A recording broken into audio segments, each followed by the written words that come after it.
السلام عليكم ورحمة الله.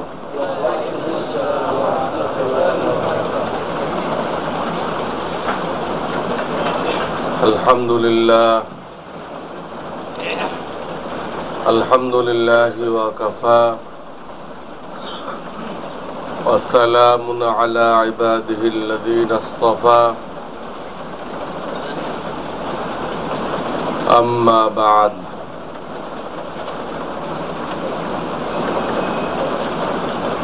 فأعوذ بالله من الشيطان الرجيم.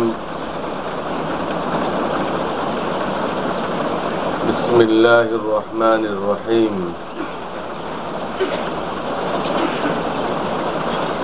إن الذين آمنوا وعملوا الصالحات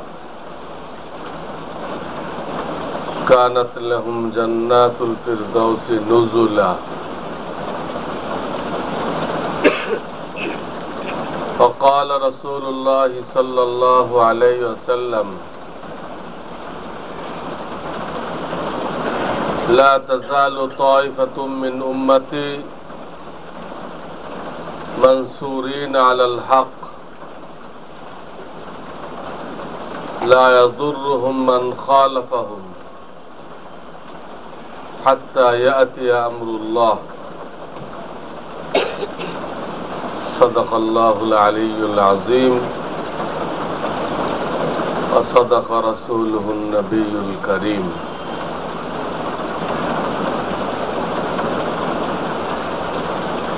बुजुर्गान मोहतरम, अल्लाह रब्बुल आलमीन मुबारक माहे रमजानेर पर আবার আমাদেরকে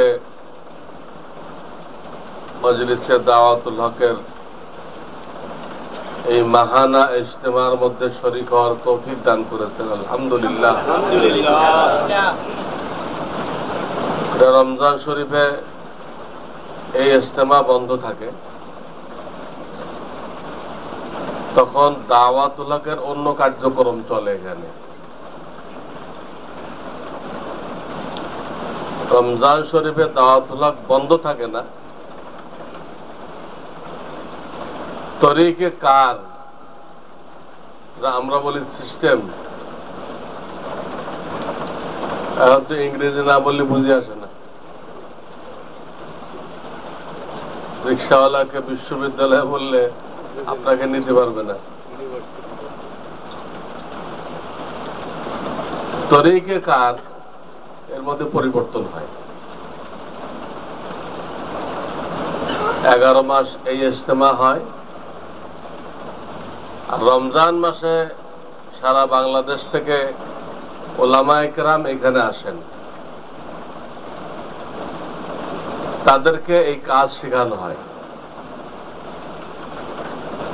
ওলামায়ে কেরামকে এই কাজটা শেখানো হয়। তারা কোরআন সহি শুদ্ধ করার নামে এখানে আসেন। কেউ কিতাবি লাইনে শিক্ষক হবে, তার প্রশিক্ষণ নেওয়ার জন্য আসেন। যারা যে নিয়তে আসে ওটা তো শিক্ষা দেওয়া হয়, তার ভিতর দিয়ে যাতে এই কাজটা তারা নিজের এলাকায় যে করতে পারে, চালাইতে পারে, এর জন্য তাদেরকে প্রস্তুত করা হয়। তাদেরকে দাওয়াতুল হকের দায়ী বানানো হয়। তো আমাদের পুরা শিক্ষক বৃন্দ ওই কাজে ব্যস্ত থাকে,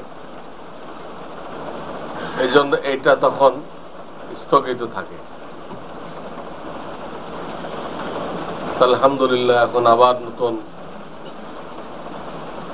বছর শুরু হয়েছে। আমাদের যত মাদ্রাসা আছে, কওমি মাদ্রাসা অর্থাৎ জাতীয় মাদ্রাসা, দুশ্মনরা এটার নাম দিচ্ছে খারেজি মাদ্রাসা। দুশ্মনদের দেওয়া নাম এটা। আমরা অনেকে না জেনে আমরা এটা ব্যবহার করি। এই লাইনের কেউ এই নাম দেয়নি, তারা বলেও না, দুশ্মনরাই নামটা দিচ্ছে। এই লাইনের নাম হলো কওমি মাদ্রাসা, দেওবন্দি মাদ্রাসা। এই মাদ্রাসার দ্বারা মুসলমান কওম, মুসলমান সম্প্রদায় ইসলাম নিয়ে টিকে থাকে, বেঁচে থাকে। এই জন্য এই মাদ্রাসাগুলোকে কওমি মাদ্রাসা বলা হয়, জাতীয় মাদ্রাসা বলা হয়। জাতির দিক দিয়ে আমরা মুসলমান। ইসলামের দুটা জাতীয়তাবাদ আছে, মুসলমান জাতীয়তাবাদ, একটা কাফের জাতীয়তাবাদ। সূরা কাহাফ থেকে সাবিত, ফামান শাআ ফালিউমিন ওয়া মান শাআ ফালিয়াকফুর। এই দুটা জাতীয়তাবাদ। এখন দুনিয়াতে এর বাইরে বহু জাতীয়তাবাদ দাঁড়াইছে। কেউ এলাকা ভিত্তিক, কেউ ভাষা ভিত্তিক, কেউ বর্ণ ভিত্তিক, বিভিন্ন রকম জাতীয়তাবাদ লোকেরা তৈরি করছে। এগুলো কুফরি মতবাদ। ইসলামের বাইরে যা করা হয় এগুলো কুফরি মতবাদ। ইসলাম এটুককে স্বীকার করে। মুসলিম জাতীয়তাবাদ, কাফের জাতীয়তাবাদ, শেষ। সারা দুনিয়ার মানুষ এই দুটার একটার মধ্যে আসবে। কিন্তু ওই সমস্ত নাম দিয়ে কেউ মুসলমানদেরকে টুকরা টুকরা করবে, ওই সমস্ত নাম দেওয়ার অর্থ কি? মুসলমানদেরকে গ্রুপিং করে দেওয়া, দুই ভাইকে দুশ্মন বানাই দেওয়া। ইসলাম স্বীকার করে।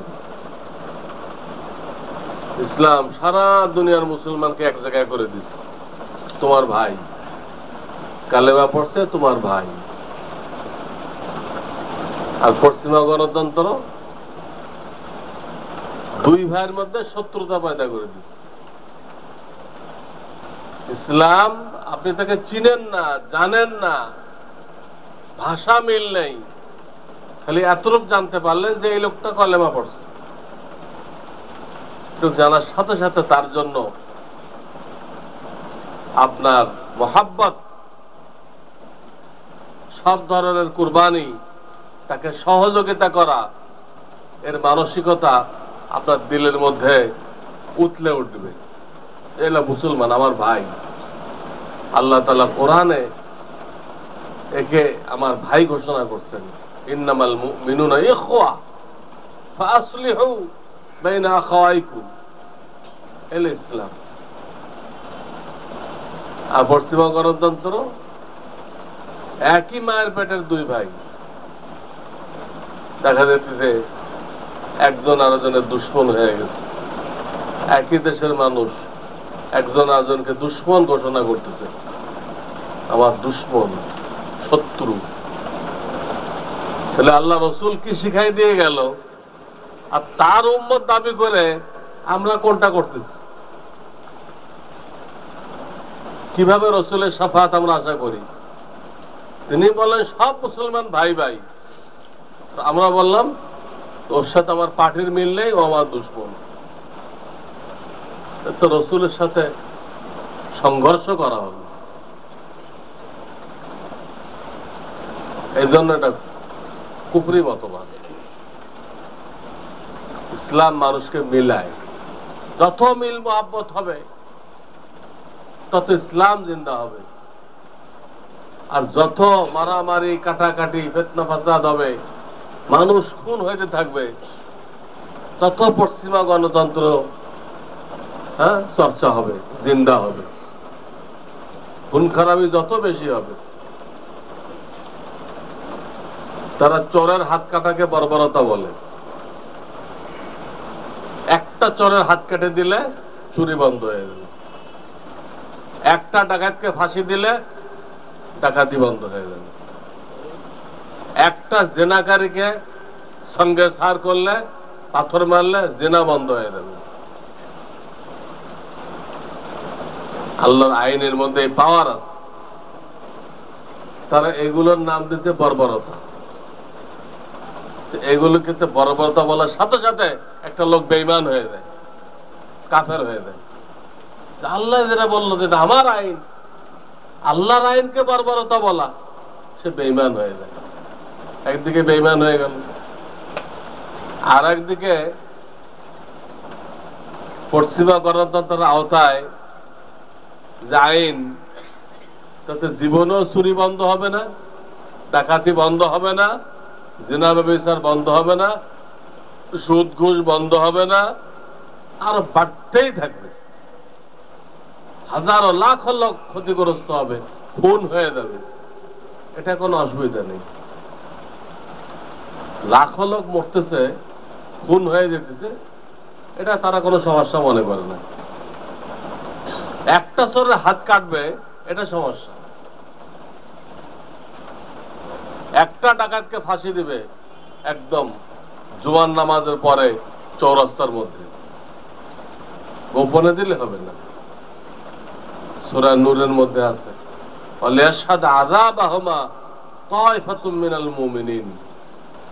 দণ্ডবিধি যখন জারি করা হবে, মুসলমানদের সামনে জারি করতে হবে। তো দেখেন, সামান্য ক্ষতিকে তারা বর্বরতা কইল, করে দুনিয়ার মুসিবত তারা কান্দে নিল।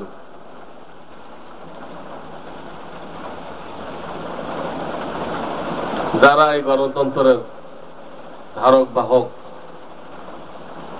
এটা ইহুদি নাসারাদের তৈরি করা একটা ধর্ম, মানব রচিত ধর্ম। এই ধর্ম দিয়ে তারা বিশ্বকে কন্ট্রোল করতেছে। ইহুদ নাসারা এই ধর্মের দেবতা। তাদের দেশে দেখেন, কোন নিরাপত্তা আছে কিনা, জান মালের নিরাপত্তা আছে কিনা। প্রায় দিন পত্রিকা আসছে, এত শ্রমিক ছাঁটাই করা হয়েছে, এত ব্যাংক, এই ব্যাংক বন্ধ করা হয়েছে, একদম দেউলিয়া। গণতন্ত্রের যারা ধারক বাহক, এরা একটা ডাকাত বাহিনী তৈরি করে রাখছে। এই ডাকাত বাহিনীকে দিয়ে যেখানে সম্পদ আছে ওখানে গৃহযুদ্ধ লাগাই দিয়ে ওই সম্পদ লুণ্ঠন করে, ডাকাতি করে মাতুব্বারি করা, এটি হলো তাদের তরিকা। নিজেদের কোনো সম্পদ নেই, সব মুসলমানদের সম্পদ ডাকাতি করে বাহাদুরি দেখায়। ব্রিটিশ মুসলমানদের সম্পদ লুণ্ঠন করে সম্পদ জমা করছে। প্রত্যেকটা বড় বড় কাফেরদের দেশ এইভাবে। কিন্তু মুসলমানদের অনুভূতি নেই, এদেরকেই মুরব্বী মনে করে, এদেরকেই খায়ের খা মনে করে।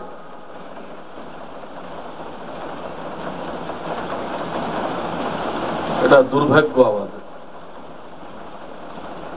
আল্লাহ তাআলা কোরআনে বলতেছেন, ইয়া আইয়ুহাল্লাযীনা আমানু লা তাত্তাখিযু আদুওয়ি ওয়া আদুওয়াকুম আউলিয়া। সূরা মুমতাহিনা 28 পারা। হে মুসলমানগণ, তোমরা আমার দুশমন এবং তোমাদের দুশমনকে দোস্ত বানায়ো না। লা তাত্তাখিযু আদুওয়ি, আদুওয়ি মানে আল্লাহ বলতে আমার দুশমন, ওয়া আদুওয়াকুম তোমাদের দুশমন, আমার দুশমন তোমাদের দুশমন। লা তাত্তাখিযু আদুওয়ি ওয়া আদুওয়াকুম আউলিয়া, আউলিয়া মানে বন্ধু, বন্ধু বানায় না। আর আমরা এরকম বন্ধু বানাইছি, সব উজাড় করেও আমাদের মনে হচ্ছে যে আমরা হক আদায় করতে পারলাম না। কাফেরদেরকে এরকম বন্ধু বানাইছি, সব তাদের চরণে উৎসর্গ করার পরও মনে হচ্ছে যে কিছুই তো করলাম না। এই পর্যায়ে পৌঁছে গেছে মুসলমান। আমরা একটা কাগজ পাঠাইছিলাম একটা কাজে রেজিস্ট্রেশন করতে। আমাদের মাদ্রাসার কাগজে তো আরবি লেখা থাকে। কর্মকর্তা ফেরত দিছে, যেখানে আরবি লেখা আছে এটা হবে না,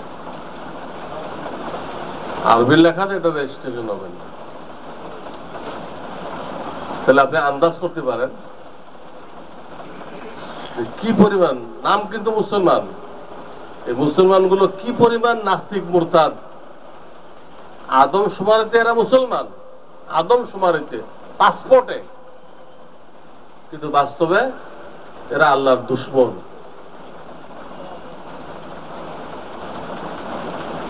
এই হলো হালাত, মুসলমানদের হালাত। কি পরিমাণ বিদ্বেষ আরবের উপরে বিভিন্নখানে গেলে বোঝা যায়। গাড়িওয়ালা লোক দেখলে মনে হয় আগুন লেগে দেয় তাদের, এই মনে হয় জঙ্গি আসছে।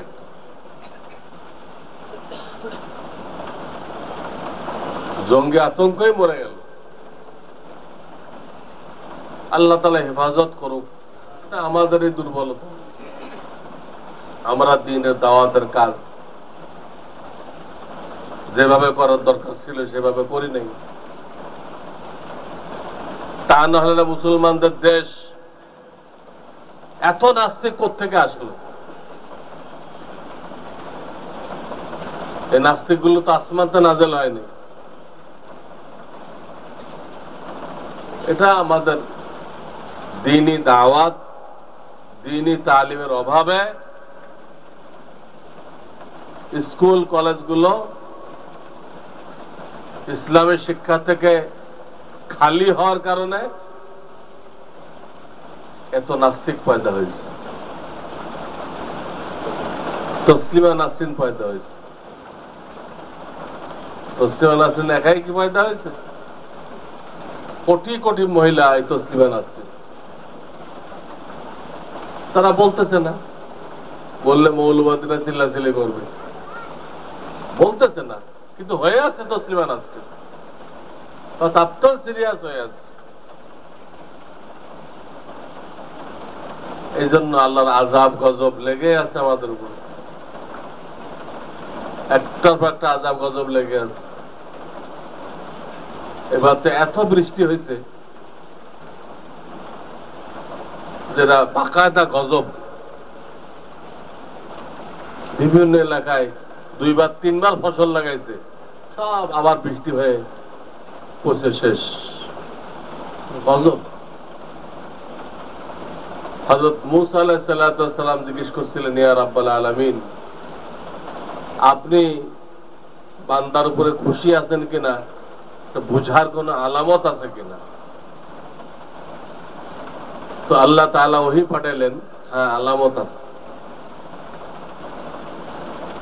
তো একটা আলামতেই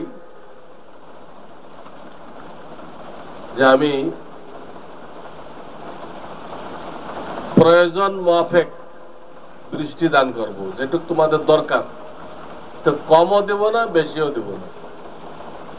কম দিলেও ফসল নষ্ট হয়, বেশি দিলেও ফসল নষ্ট হয়।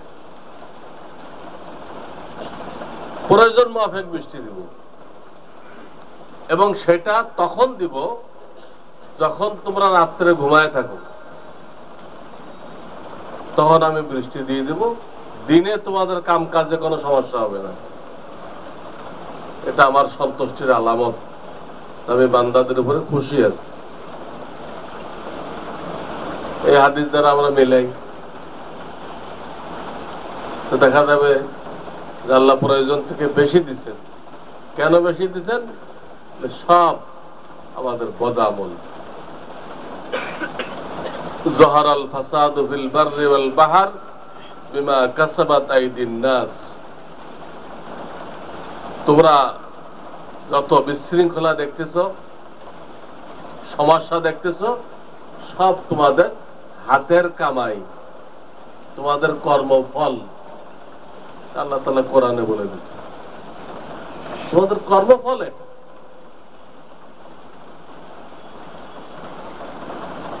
এই জন্য যতক্ষণ পর্যন্ত আমরা আল্লাহর দিকে ফিরে না আসবো, ওই আয়াতের শেষে আছে যে আমি আযাব কেন দিয়েছি, লাআল্লাহুম ইয়ারজিউন, যাতে লোকেরা আমার দিকে ফিরে আসে, ইসলামের দিকে ফিরে আসে। এই জন্য এই আযাব গজব দিয়েছি আমি। বাপে পোলারে থাপ্পড় মারে, উদ্দেশ্য বাড়ির থেকে ভাগাই দেওয়া না, উদ্দেশ্য তার সংশোধন, তার বদ আখলাক দূর করা, সুপথে ফেরায় আনা। ওই একই উদ্দেশ্যে আল্লাহ আযাব গজব দিয়ে থাকেন।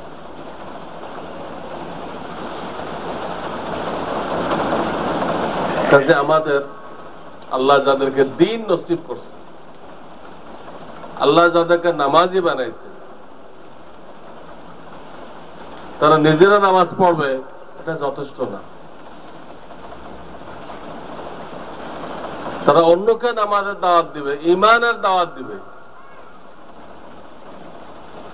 তার দায়িত্ব। এই উম্মতের সবচেয়ে গুরুত্বপূর্ণ দায়িত্ব এটা, যেহেতু আর কোন নবী আসবেন না। সেই নবীওয়ালা দাওয়াত, নবীওয়ালা তালিম পুরা উম্মতের কাঁধে আল্লাহ রাসূল দিয়ে গেছেন। তুমি একা নামাজ পড়লে হবে না, একা ইমানদার হলে হবে না, এটা আরো 10 ভাইয়ের কাছে পৌঁছায় দাও। আজকে দুনিয়াতে সবচেয়ে মৌলিক সমস্যা হলো মুসলমানরা ঈমান জানে না। মৌলিক সমস্যা যেটা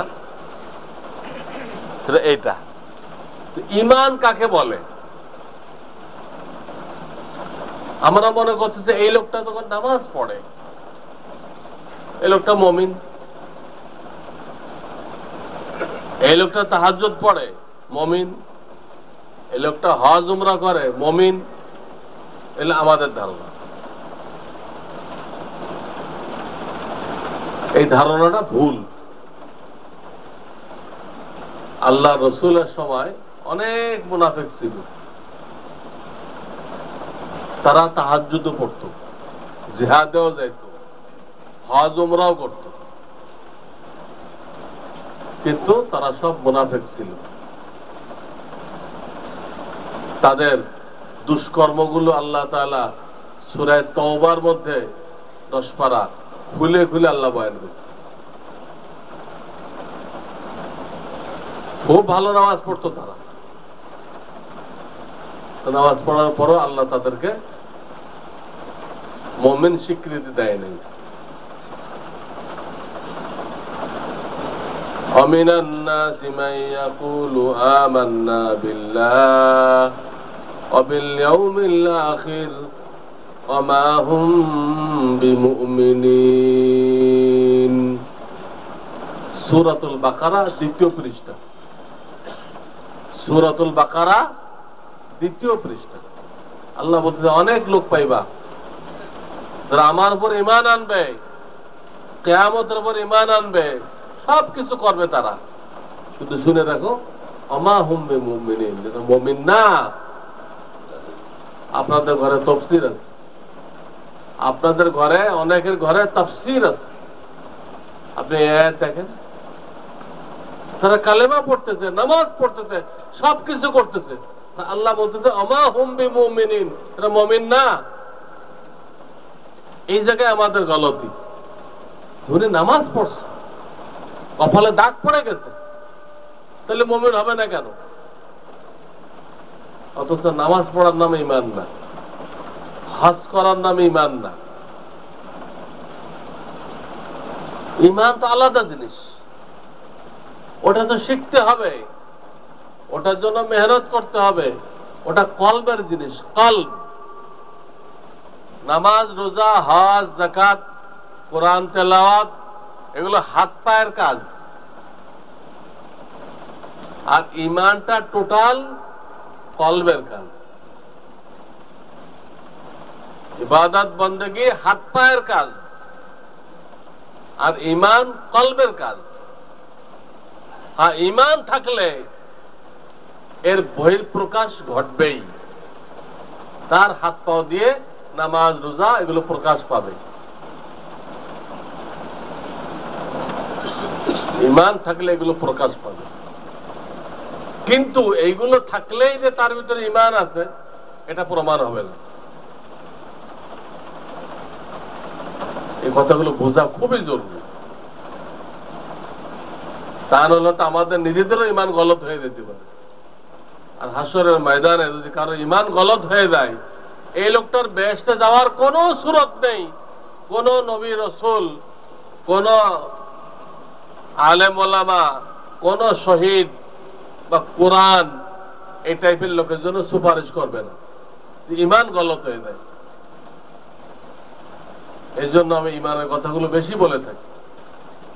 বর্তমান বিশ্বের মুসলমানদের মৌলিক অভাব এই জায়গার ভিতরে। ঈমান থাকলে তার হাত পায়ের আমল সহি থাকবে। অনেক বলে হুজুর আর মুখে হয়তো আপনি দাড়ি দেখতেছেন না, কিন্তু আমার ঈমানটা কিন্তু ঠিক আছে। বুখারীতে রওয়ায়াত আছে, সে মিথ্যা কথা বলল। তোমার ঈমান থাকলে তোমার চেহারা রাসূলের চেহারা মতো হওয়া বাধ্যতামূলক ছিল। তাহলে তুমি যে দাবি করলে অনর্থক, অনর্থক দাবি, ভুয়া দাবি। ঈমান থাকবে আর তার চেহারা কাফেরের চেহারা, তার লেবাস কাফেরের লেবাস, তার ঘরের ভিতরে পর্দা নেই, তার ঘরের ভিতরে টেলিভিশন আছে, আবার সেই ঈমানের দাবি করতেছে, অসম্ভব, কোনো মিল নেই। এই দাবিটাই গলত। আমি যদি নামাজ পড়ি না, আর ঈমানটা কিন্তু খুব মজবুত। সেই ঈমান বোঝেই নেই। ঈমান যে কাকে বলে এটাও সে জানে না। কারে বুঝতে আল্লাহ জানে। ঈমান মজবুত হবে তার, আসে নামাজ পড়বে না, শরীয়ত স্বীকৃতি দেয় না তার এই দাবিকে। এজন্য আল্লাহ আমাদেরকে বোঝার তৌফিক দান করুক। ঈমান যদি কারো কলবে পয়দা হয়, ঈমান যদি সে শিখে থাকে, ঈমানের জন্য যদি দাওয়াতের লাইনে মেহনত করে থাকে, তার আমল সহি হইতে হবে, হবেই। আমল সহি না হয়ে থাকে তো প্রমাণ তার ঈমানের ত্রুটি আছে বা ঈমান নেই। ঈমান নেই। ঈমান সহি হলে আমল সহি হবে। কিন্তু আমল দেখে ঈমান সাবেত হবে না। ঈমান থাকলে আমল থাকবে, কিন্তু আমল থাকলে ঈমান থাকা জরুরি না। মুনাফিকদের আমল ছিল কিন্তু ঈমান ছিল না। আল্লাহ ওদেরকে জাহান্নামী ঘোষণা করছে। খালি জাহান্নামী না, জাহান্নামের সর্বনিম্ন স্তরে ওদের জায়গা, সর্বনিম্ন স্তরে। জাহান্নামের যত নিচে যাওয়া হবে তত আযাব বেশি। ইন্নাল মুনাফিকিনা ফিদ দারকিল আসফালি মিনান নার। এটা আমাদের বুঝতে হবে। ঈমান থাকলে আমল সহি হবে। কিন্তু নামাজ রোজা দেখে এটা সিদ্ধান্ত করা যাবে না যে এর দিলের মধ্যে ঈমান আছে। কেন নামাজ রোজা করে, আবার সে মন্দিরে যাই ভাষণ দেয়, কি ঈমান হলো এটা?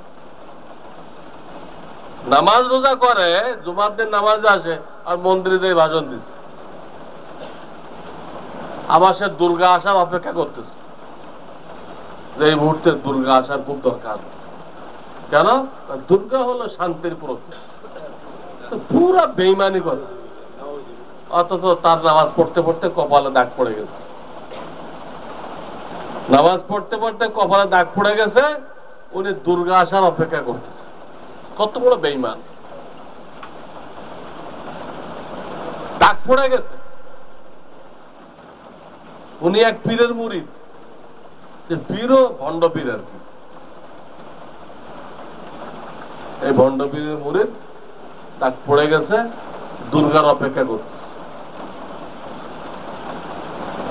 এইগুলো ঈমান। তারা মাজার পূজা করে, মাজারে সেজদা করে, মাজারে মান্নত মানে, মাজারে মহিলারা গেলে হাদিসে লানত দেওয়া হয়েছে। কোন মহিলা যে মাজারে যায় সে মহিলার উপরে হাদিসে লানত, অভিশাপ দেওয়া হয়েছে। আর এখন তো এটাকে বহুত বড় ইসলাম মনে করা হয়েছে। এটাকে ইসলাম মনে করা হয়েছে যে কত বড় ইসলাম ভক্ত, অমুক বুজুর্গের মাজারে গেছে। অথচ হাদিসে খালি হারাম না, লানতের কাজ তো হারামের মধ্যে শক্ত হারাম।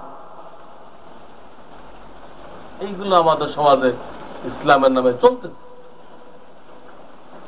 যদি এই দেশের আলেম ওলামা এবং যারা মুসলমান এরা দাওয়াতের হক আদায় করত, এদেশে কাদিয়ানিরা কোনো ফিল্ড পাইত না। এদেশে মওদুদিবাদের কোনো স্থান থাকতো না। এই দেশে শিয়াদের কোনো কাজ চলত না। শিয়া যাদের অফিসে ধানমন্ডি, রানী কালচারাল অফিস,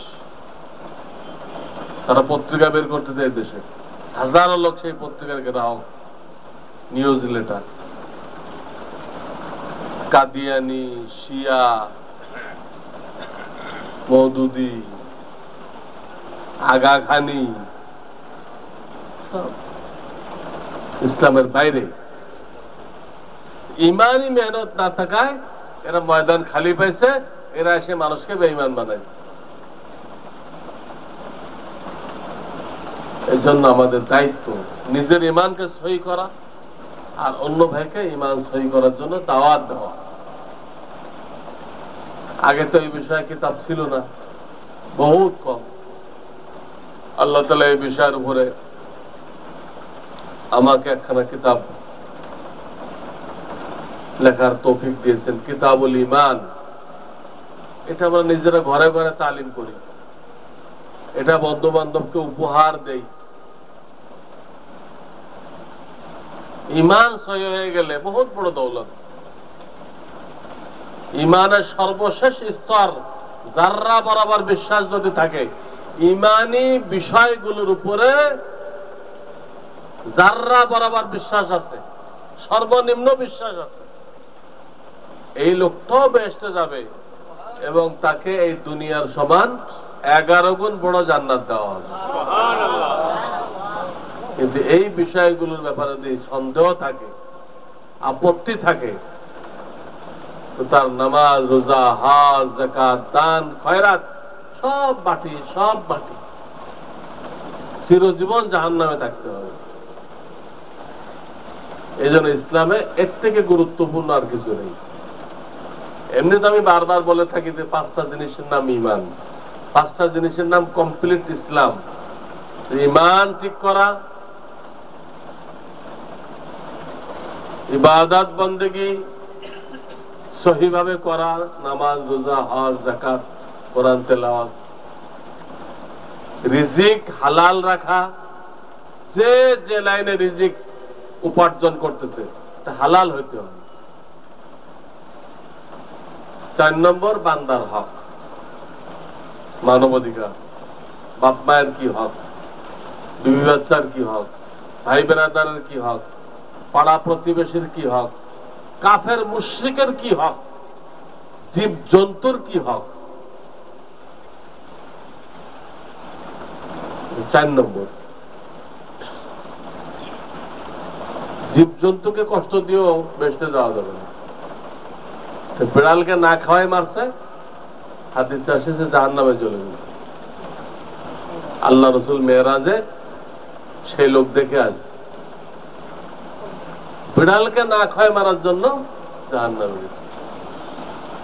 আর আজকে হাজারো মুসলমান পাওয়া যাবে, বিড়াল তো দূরের কথা, তার নিজের বিবিকে সে কষ্ট দিচ্ছে, তার হকের কোনো ধার ধারে না। বিড়ালকে কষ্ট দিয়ে যে জাহান্নামে যেতে হয়, নিজের বিবিকে কষ্ট দিলে, যেন স্বয়ং রব্বুল আলামিন কোরআনে বলেছেন ওয়া আশিরুহুন্না বিল মারুফ, তোমার আন্ডারে আমার যে বান্দি আছে এর সাথে সদ্ব্যবহার করো। আল্লাহ কোরআন হুকুম দিচ্ছেন, 4th পারা। তার সাথে দুর্ব্যবহার করে, হ্যাঁ, তার উপরে জুলুম করে কেউ বেহেশতে যাইতে পারবে, কেউ আল্লাহর ওলি হইতে পারবে, এর কোন সুরত নেই শরীয়তে। হ্যাঁ, অবৈধ দাবি করছে, এটা পূরণ করা হবে না। অবৈধ দাবি যদি বাপ্পা করে, এটাও পূরণ করা যায় নেই, জীবিত আরো পরে।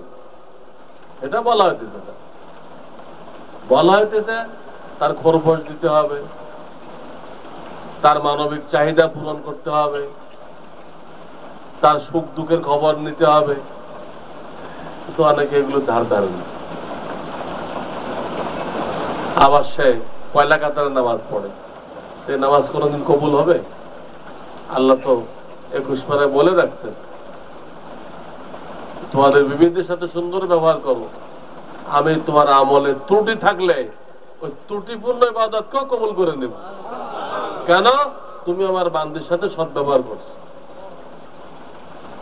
তার ভুল ত্রুটিকে মাফ করে দিচ্ছ। আমার বান্দির ভুল ত্রুটি মাফ করলে আমি তোমার ভুল ত্রুটি মাফ করে দিব।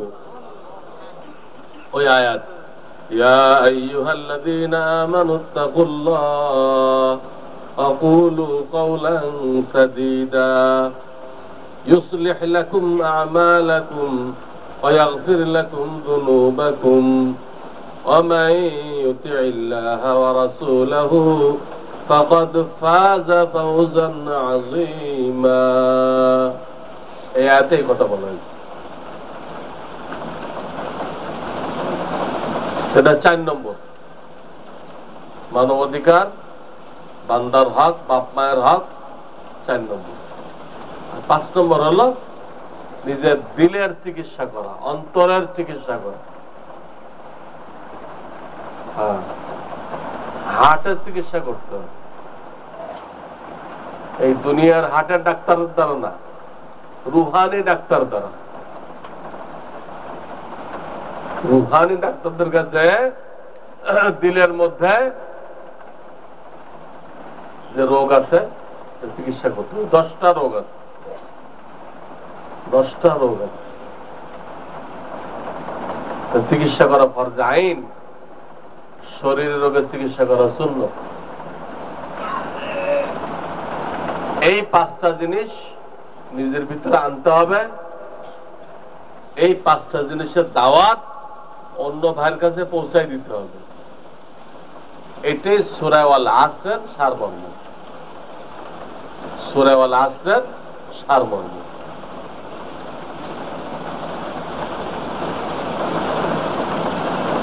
এখন শাওয়াল মাস চলতেছে, আরবিতে শাওয়াল মাস। আরবি বৎসরের এটা হলো 10ম, আর 2 মাস সামনে বাকি আছে, জিলকদ, জিলহজ। শাওয়াল মাসে একটা কাজ হলো বিবাহ শাদী। 12 মাসের 12 মাসে বিবাহ শাদী জায়েজ আছে, কোন মাসে নিষেধ নেই। মুহররম মাসেও জায়েজ, আশুরার দিনও জায়েজ, তবে সর্বোত্তম হলো এই মাস। কাজেই যারা ছেলে মেয়ে বিবাহ দেওয়ার চিন্তা ভাবনা করতেছে তারা যেন এই মাসের মধ্যে এটা করার চেষ্টা করে। এই মাসের খায়ের বরকত সবচেয়ে বেশি বিবাহ শাদীর ব্যাপারে। আর যখন নাকি 2 পক্ষে মিল হয়ে যায়, দিনদারির ভিত্তির উপরে, দিনদারির বুনিয়াদের উপরে 2 পক্ষ মিল হয়ে গেল,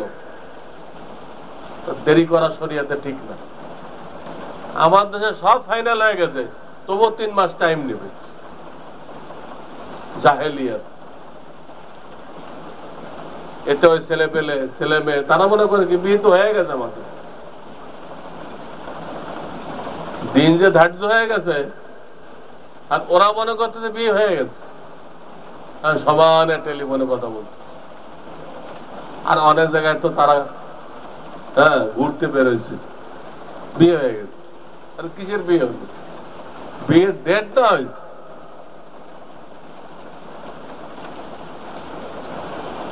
বিয়ের মজলিসও বিয়ে ভেঙে দেয়।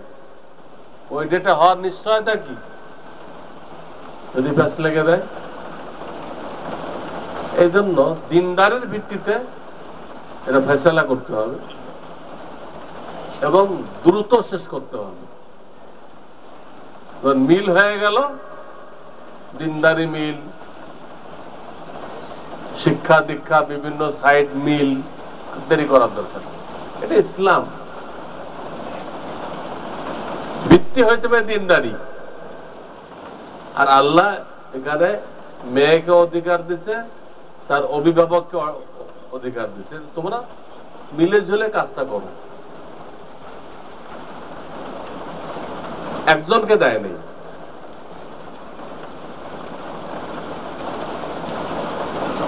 শুধু অভিভাবককে যদি দিত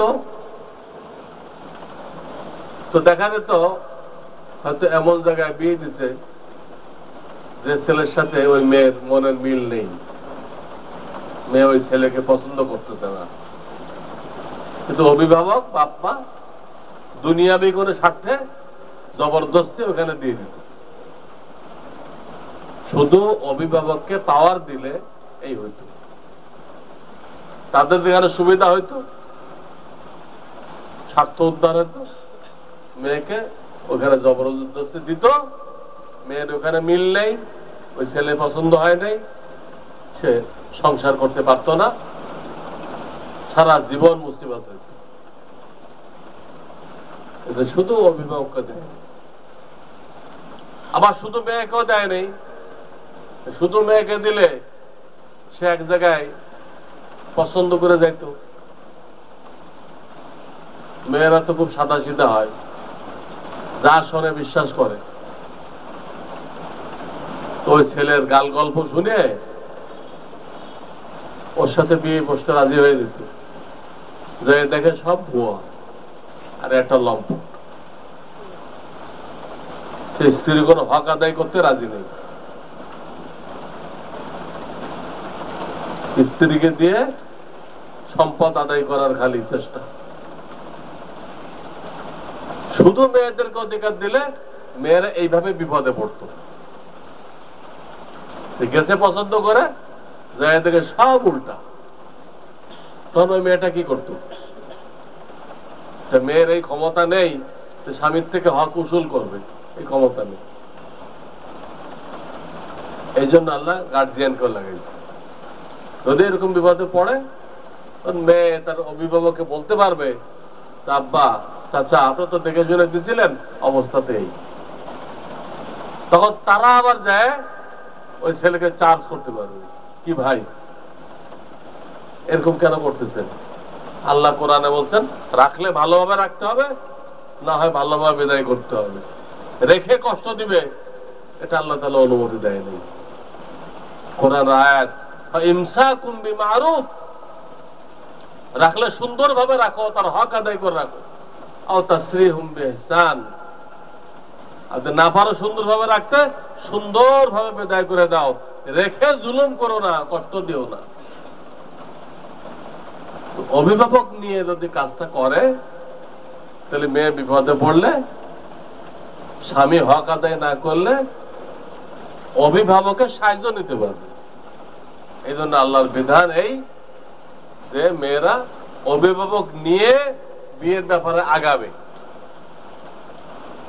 আজকাল ইংরেজি তালিমের কারণে এই জিনিসটা বাতিল হয়ে গেছে। মেয়েরা নিজেরা আগায় দেয়, বিপদে পড়ে। আর বেপরদার কারণে যেখানে সেখানে সম্পর্ক, যেখানে সেখানে অ্যাক্সিডেন্ট, এত দুর্ঘটনা বাড়তেছে এই বেপরদার কারণে। একদিকে বেপরদা, আর একদিকে মেয়েদেরকে মোবাইল দিয়ে দিচ্ছে। এইসব মিলায় জুলায় এমন সিরিয়াস অবস্থা।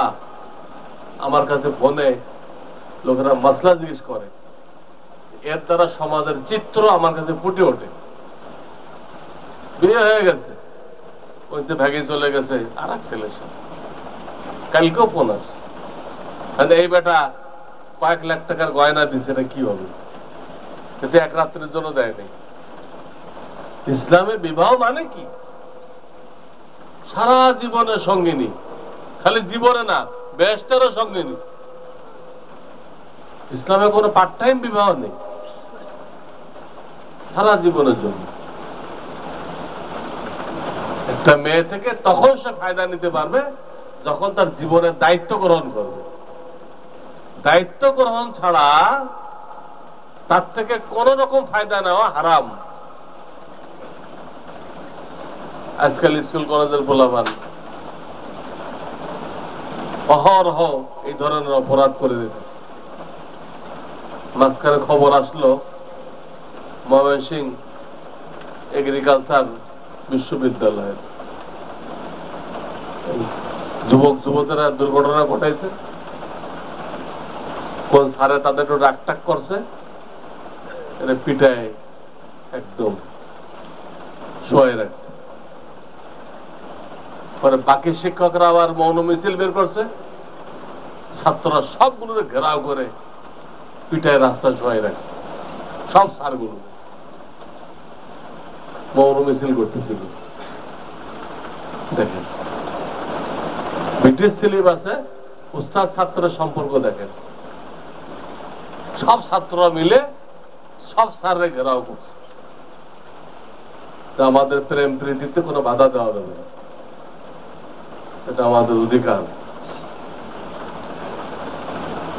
জেনা ব্যভিচার অধিকার হয়? মহিলারা বেকুব, সেও জানে না। এই হলো অবস্থা। তো এই মাস বিবাহের মাস, সব মাসে যায়, সপ্তাহ 7 দিনে যায়, কিন্তু এই মাস যদি হয়, জুমার দিন যদি হয়, মসজিদ যদি হয়, এটা হলো সর্বোচ্চ বরকতের জিনিস। আর বিবাহে বরকত যদি পাওয়া যায়, তা আল্লাহ মিল মোহাব্বত নসিব করে, সুসন্তান নসিব করে, শান্তি হয়।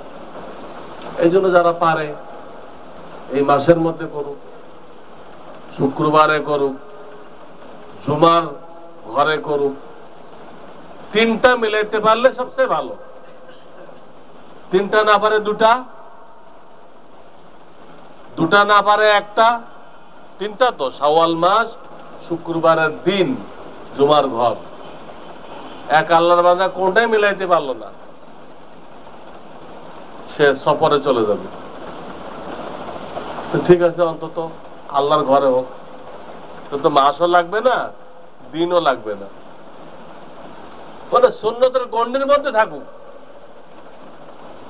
কিন্তু আজকাল আমরা যা করতেছি, বিবাহ করে কয়েক বছরের জন্য চলে যায়, তা শরীয়তে জায়েজ নেই।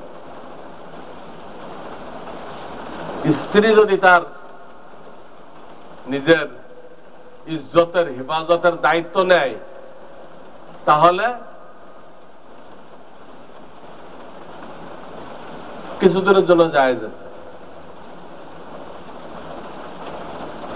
তা না হলে সর্বোচ্চ 4 মাস স্ত্রী থেকে দূরে থাকতে পারে, সর্বোচ্চ 4 মাস, এর বেশি না। এজন্য হাদিসের কিতাবে পাওয়া যায়, খোলাফায়ে রাশিদিন যে বিভিন্ন এলাকায় সৈনিক পাঠাইত বিভিন্ন জিহাদের জন্য, 4 মাস হয়ে গেলে ওই গ্রুপকে ফেরায় আনত, আর এক গ্রুপ পাঠাইত। 4 মাস পর্যন্ত দূরে থাকা যায়। এর থেকে বেশি থাকতে হলে স্ত্রী দায়িত্ব গ্রহণ করতে হবে, আমি আমার ইজ্জতের হেফাজত করব। সে বছরকে বছর থাকে, কিভাবে সম্ভব? তার জন্য কিভাবে সম্ভব? তার বিবির জন্য কিভাবে সম্ভব? এটা স্বভাবের খেলাফ। আল্লাহ মানুষকে এইভাবে সৃষ্টি করছে যে তাদের একসাথে হইতে হবে। সৃষ্টি করছে এইভাবে, এর বিরুদ্ধে গেলে টিকা যাবে না। ঈসা আলাইহিস সালাম ধর্মেও এটা ছিল, সব ধর্মে এটা ছিল। বিবাহ তো সমস্ত নবীর সুন্নত, 1.25 লাখ নবীর সবার সুন্নত এটা। কিন্তু খ্রিস্টান ধর্মকে তো সেন্ট পল একদম উল্টা করে দিয়ে গেছে, একদম উল্টাই দিয়ে গেছে সেন্ট পল। এখান থেকে 1800-1900 বছর আগে এই লোকের জন্ম। দুনিয়াতে সেন্ট পল নামে অনেক লোক ছিল, আমি যে কোনো সেন্ট পলের কথা বলতেছিলাম। এখান থেকে 1800-1900 বছর আগে ঈসা আলাইহিস সালামের জন্মের 570 বছর পরে আমাদের নবীর জন্ম হয়েছে। 570। আর ঈসা আলাইহিস সালামের জন্মের 100 বছরের ভিতরে কম বেশি সেন্ট পল তার পিরিয়ড। সে ট্যাকটিস করে, সে ছিল ইহুদি, ধোঁকাবাজি করে খ্রিস্টান ধর্ম গ্রহণ করে একদম ইসলাম ধর্মের মওদুদির যে অবস্থা, পুরো ইসলামটা উল্টাই দিচ্ছে। খ্রিস্টান ধর্মের মওদুদি হলো সেন্ট পল। কিন্তু মওদুদি পারে না, এই জন্য এটা রক্ষা করার জন্য আল্লাহ দায়িত্ব নিচ্ছে। ইসলামকে আল্লাহ কিয়ামত পর্যন্ত রক্ষা করবে, কেউ পাল্টাতে পারবে। তা আগের ধর্ম তো আল্লাহ দায়িত্ব নেন নাই। এই জন্য মওদুদি বলেন, গোলাম আহমদ কাদিয়ানি বলেন, তারপরে আহমদ রেজা খান, রিজভি গ্রুপ, মিলাদ কিয়াম না করলে যারা কাফের বলে, ওলামায়ে দেওবন্দি কাফের, সব কাফের, নাউজুবিল্লাহ। তারা সবাই ইসলামকে উল্টাইতে চাইছে, কেউ কামিয়াব হয়নি। সেন্ট পল কামিয়াব হয়েছে। এই লোক পুরা খ্রিস্টান ধর্ম উল্টাই দিয়ে গেছে।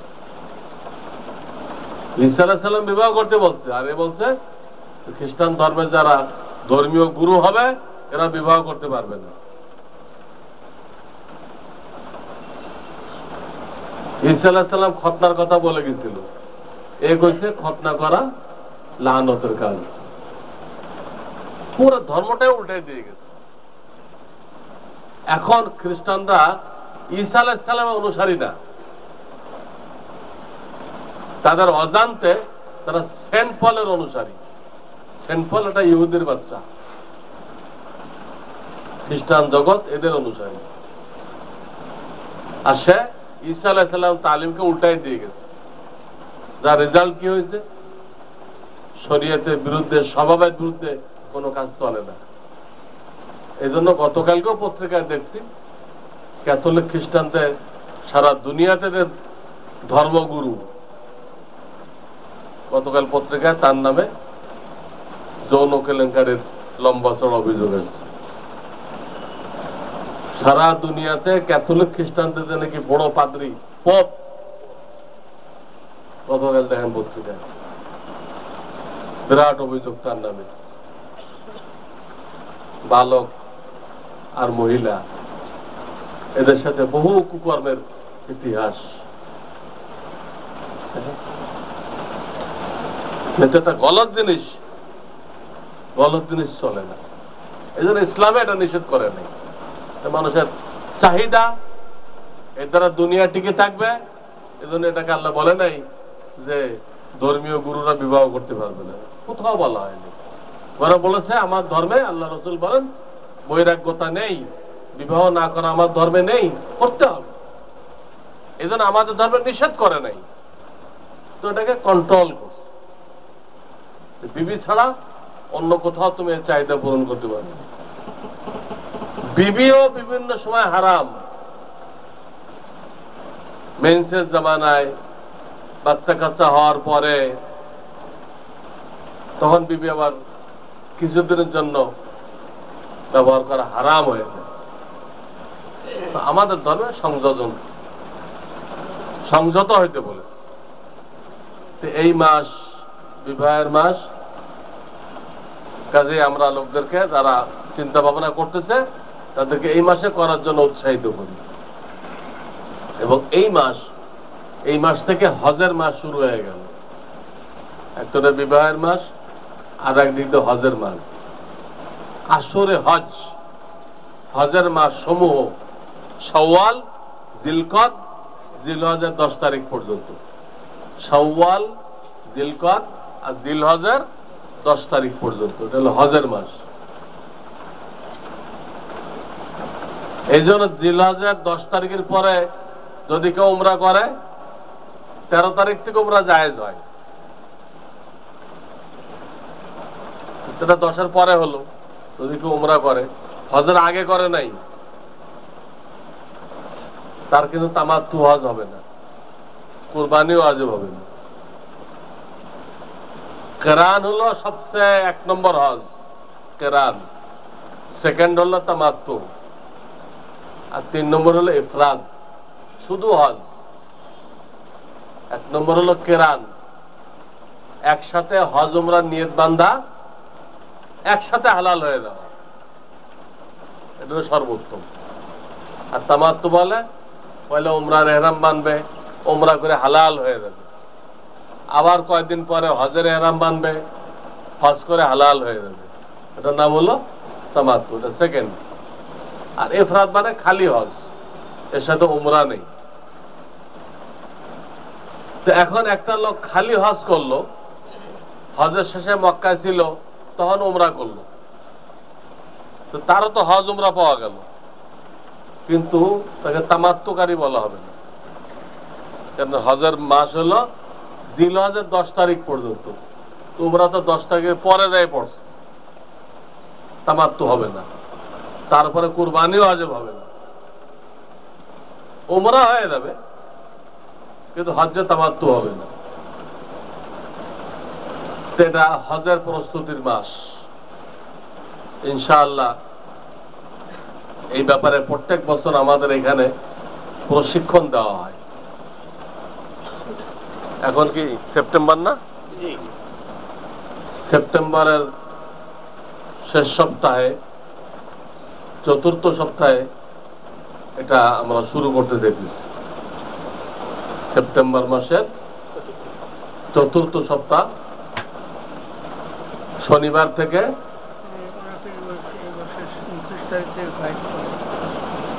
তার আগে চলে যাবে। শনিবার কয় তারিখ? না, শনিবার কয় তারিখ? 24 তারিখ শুরু করলে যারা 29-এ যাবে তাদের কোনো সমস্যা নেই, তারা ট্রেনিং পাবে। 29-এ যারা হজে যাবে তারা হজ শিখে যেতে পারে। শিখে যাওয়াটা জরুরি। মানে 3 লাখ টাকা ব্যয় করবেন, কিচ্ছু জানেন না, হজ তো বরবাদ হয়ে যাবে। এবং হজে যাওয়ার আগে প্রশিক্ষণ দেওয়া উচিত, কিছুদিন আল্লাহর রাস্তায় সময় লাগানো উচিত, কারণ সেখানে দুনিয়া চতুর্দিকে বিছায় রাখে। আপনি হজ করবেন তো দুনিয়ার পিছনে লাগবেন। যদি সে মেহনত না করে যায়, হজটা ট্যুর হয়ে যাবে, বাণিজ্যিক সফর হয়ে যাবে, হজের কোনো রুহানিয়ত থাকবে না। সময় লাগায় হজের প্রশিক্ষণ নিয়ে যাওয়া উচিত। কেনাকাটা শরীয়তে নিষেধ না, আসার আগে কিছু বরকতের জিনিস কেনেন, আসার আগে যাই শুরু করে দিন। পরে মদিনা যাওয়ার সময় পেরেশানি, এই গাড়টি কে টানবে, নিজেও পেরেশান, 10 বাইরে পেরেশান করে। এই জন্য মেহনত করে দিতে হবে, তা নাহলে এই হজের সফর এটা বাণিজ্যিক সফর হয়ে যাবে। এবং কিছু দিনদারি হাসিল না করে গেলে বিরাট ক্ষতি। নজরের হেফাজত করে না, অধিকাংশ মেয়েদের চেহারা খোলা রাখা জায়েজ নেই। নেকাবটা একটু দূর দিয়ে দিতে বলা হয়েছে, আর ওরা বুঝছে কি চেহারা উদাম রাখতে হবে। শরীয়তে বলছে একটা, তারা বুঝছে আর একটা। আবার শরীয়ত বলতেছে তাদের মক্কা মদিনায় যাওয়ার পরে নামাজের জন্য মসজিদে যাওয়ার দরকার নেই, সে হজ উমরার জন্য মক্কায় পৌঁছে গেল, এখন ঘরে নামাজ পড়লে 1 লাখের বেশি সওয়াব হবে। কিন্তু প্রত্যেক ওয়াক্তে সে দৌড়াইছে। সেও জাহেল, তার স্বামীও জাহেল, সব জাহেল। আর এই মহিলা নিয়ে যাওয়ার কারণে ওদের সাথে পুরুষেরও ধাক্কাধাক্কি করতে হয়, অহরহ কুদৃষ্টি হইতে থাকে, নজরের ইবাদত হয় না। কিন্তু মহিলারা 5 ওয়াক্ত না দৌড়াইতো, তারা একমাত্র তওয়াফ করার সময় যাবে, তওয়াফ করার জন্য যাবে, বাইতুল্লাহ তওয়াফ, সাফা মারওয়ার সাই, এইসব কাজে যাবে। তখন যদি কোনো নামাজের রক্ত এসে যায় তো ওদের জন্য নির্ধারিত জায়গা আছে, ওখানে নামাজ পড়ে নেবে। 5 ওয়াক্ত নামাজ পড়ার জন্য যাবে না। এই যে পুরুষদের নামাজ বরবাদ করতেছে, হাজারো চোখের গুনাহ হইতেছে, চোখের জেনা হইতেছে, কেউ শিখে যায় নাই। এরপরে এই ক্যামেরাওয়ালা মোবাইল দিয়ে সারা দিন ফটো তুলত, সারা জীবনে যা গোনা করত, 1 হজের সফরে সেই গোনা করত। হজ্জে মাবরুর তো নেই আর এখন, এত গোনা হইতেছে। ছবি তোলা হারাম, নামাজের কাতারে বসে আছে তখনও ছবি তুল। মুসলমানদের দিমাগ এইভাবে নষ্ট হয়ে পড়ছে। আর ইহুদি নাসারারা এমন এক জিনিস তৈরি করছে যে মুসলমানদেরকে গোনার ভিতরে ডুবাই দিচ্ছে। রিংটোনটাও মিউজিক, রিংটোন দিয়েছে, এটাও মিউজিক। আল্লাহ রাসূল বলেছেন মিউজিক ধ্বংস করার জন্য দুনিয়া চান। আর ইহুদ খ্রিস্টানরা এই মোবাইলের ওসিলায় মিউজিক মসজিদে ঢুকাই দিচ্ছে। আল্লাহ রাসূল ধ্বংস করতে আসছিল, আর আমরা মসজিদে ঢুকাই দিচ্ছি, মানুষের নামাজ বরবাদ করছে। হজ্জে মাবরুর হইতেছিল, এই কত বড় গোনা। ওদিকে কুদৃষ্টি, এদিকে ছবি তোলার হিড়িক। এইভাবে কত রকমের যে গোনা ওইখানে যে করা হইতেছে। হজ্জে মাবরুর কাকে বলে? মকবুল হজ কাকে বলে? 1 নম্বর নিয়ত সহি হইতে হবে আল্লাহর জন্য, ইলেকশনে পাস করার জন্য। নিয়ত সহি হইতে হবে, বান্দার হক আদায় করে দিতে হবে, কারো হক আপনার উপরে পাওনা নেই, বান্দার হক আপনার কাঁধে নেই। 3 নম্বর গুনাহ, হজের সফরে গুনাহ থেকে কঠোর ভাবে বাঁচতে হবে, গুনাহ করা যাবে। 4 নম্বর হজের থেকে আসার পরে তার আখিরাতের দিকে ঝোঁক, আকর্ষণ আগের তুলনায় বেশি হয়ে যাবে। সেও দুনিয়াদারি করবে, দোকানদারি করবে, চাকরি করবে,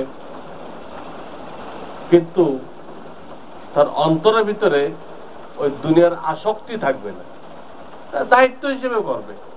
হালাল রিজিক আল্লাহ দায়িত্ব দিচ্ছে, তাই দোকানদারি করছে।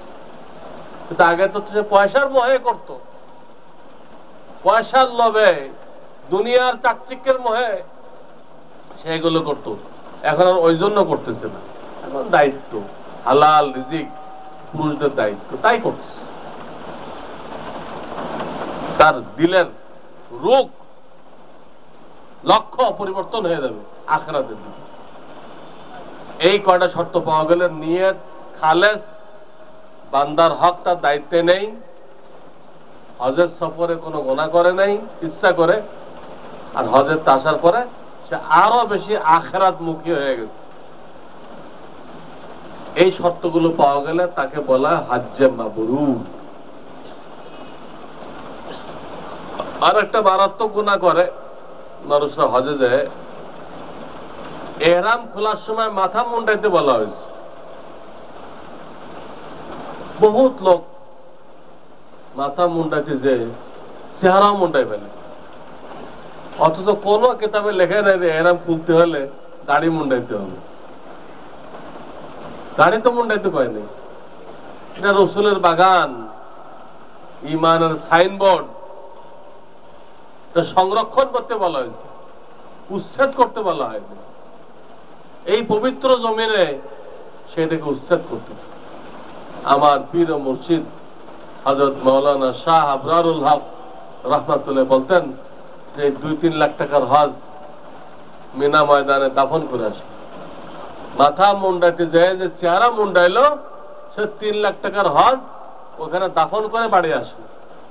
আর এই চেহারা নিয়ে যখন মদিনায় রসুলের রওজায় সালাম পেশ করবে, রসুল্লাহ চেহারা ঘুরাই নেবেন আর একদিকে, জবাব তো দিবেই না, চেহারা ঘুরাই নেবেন।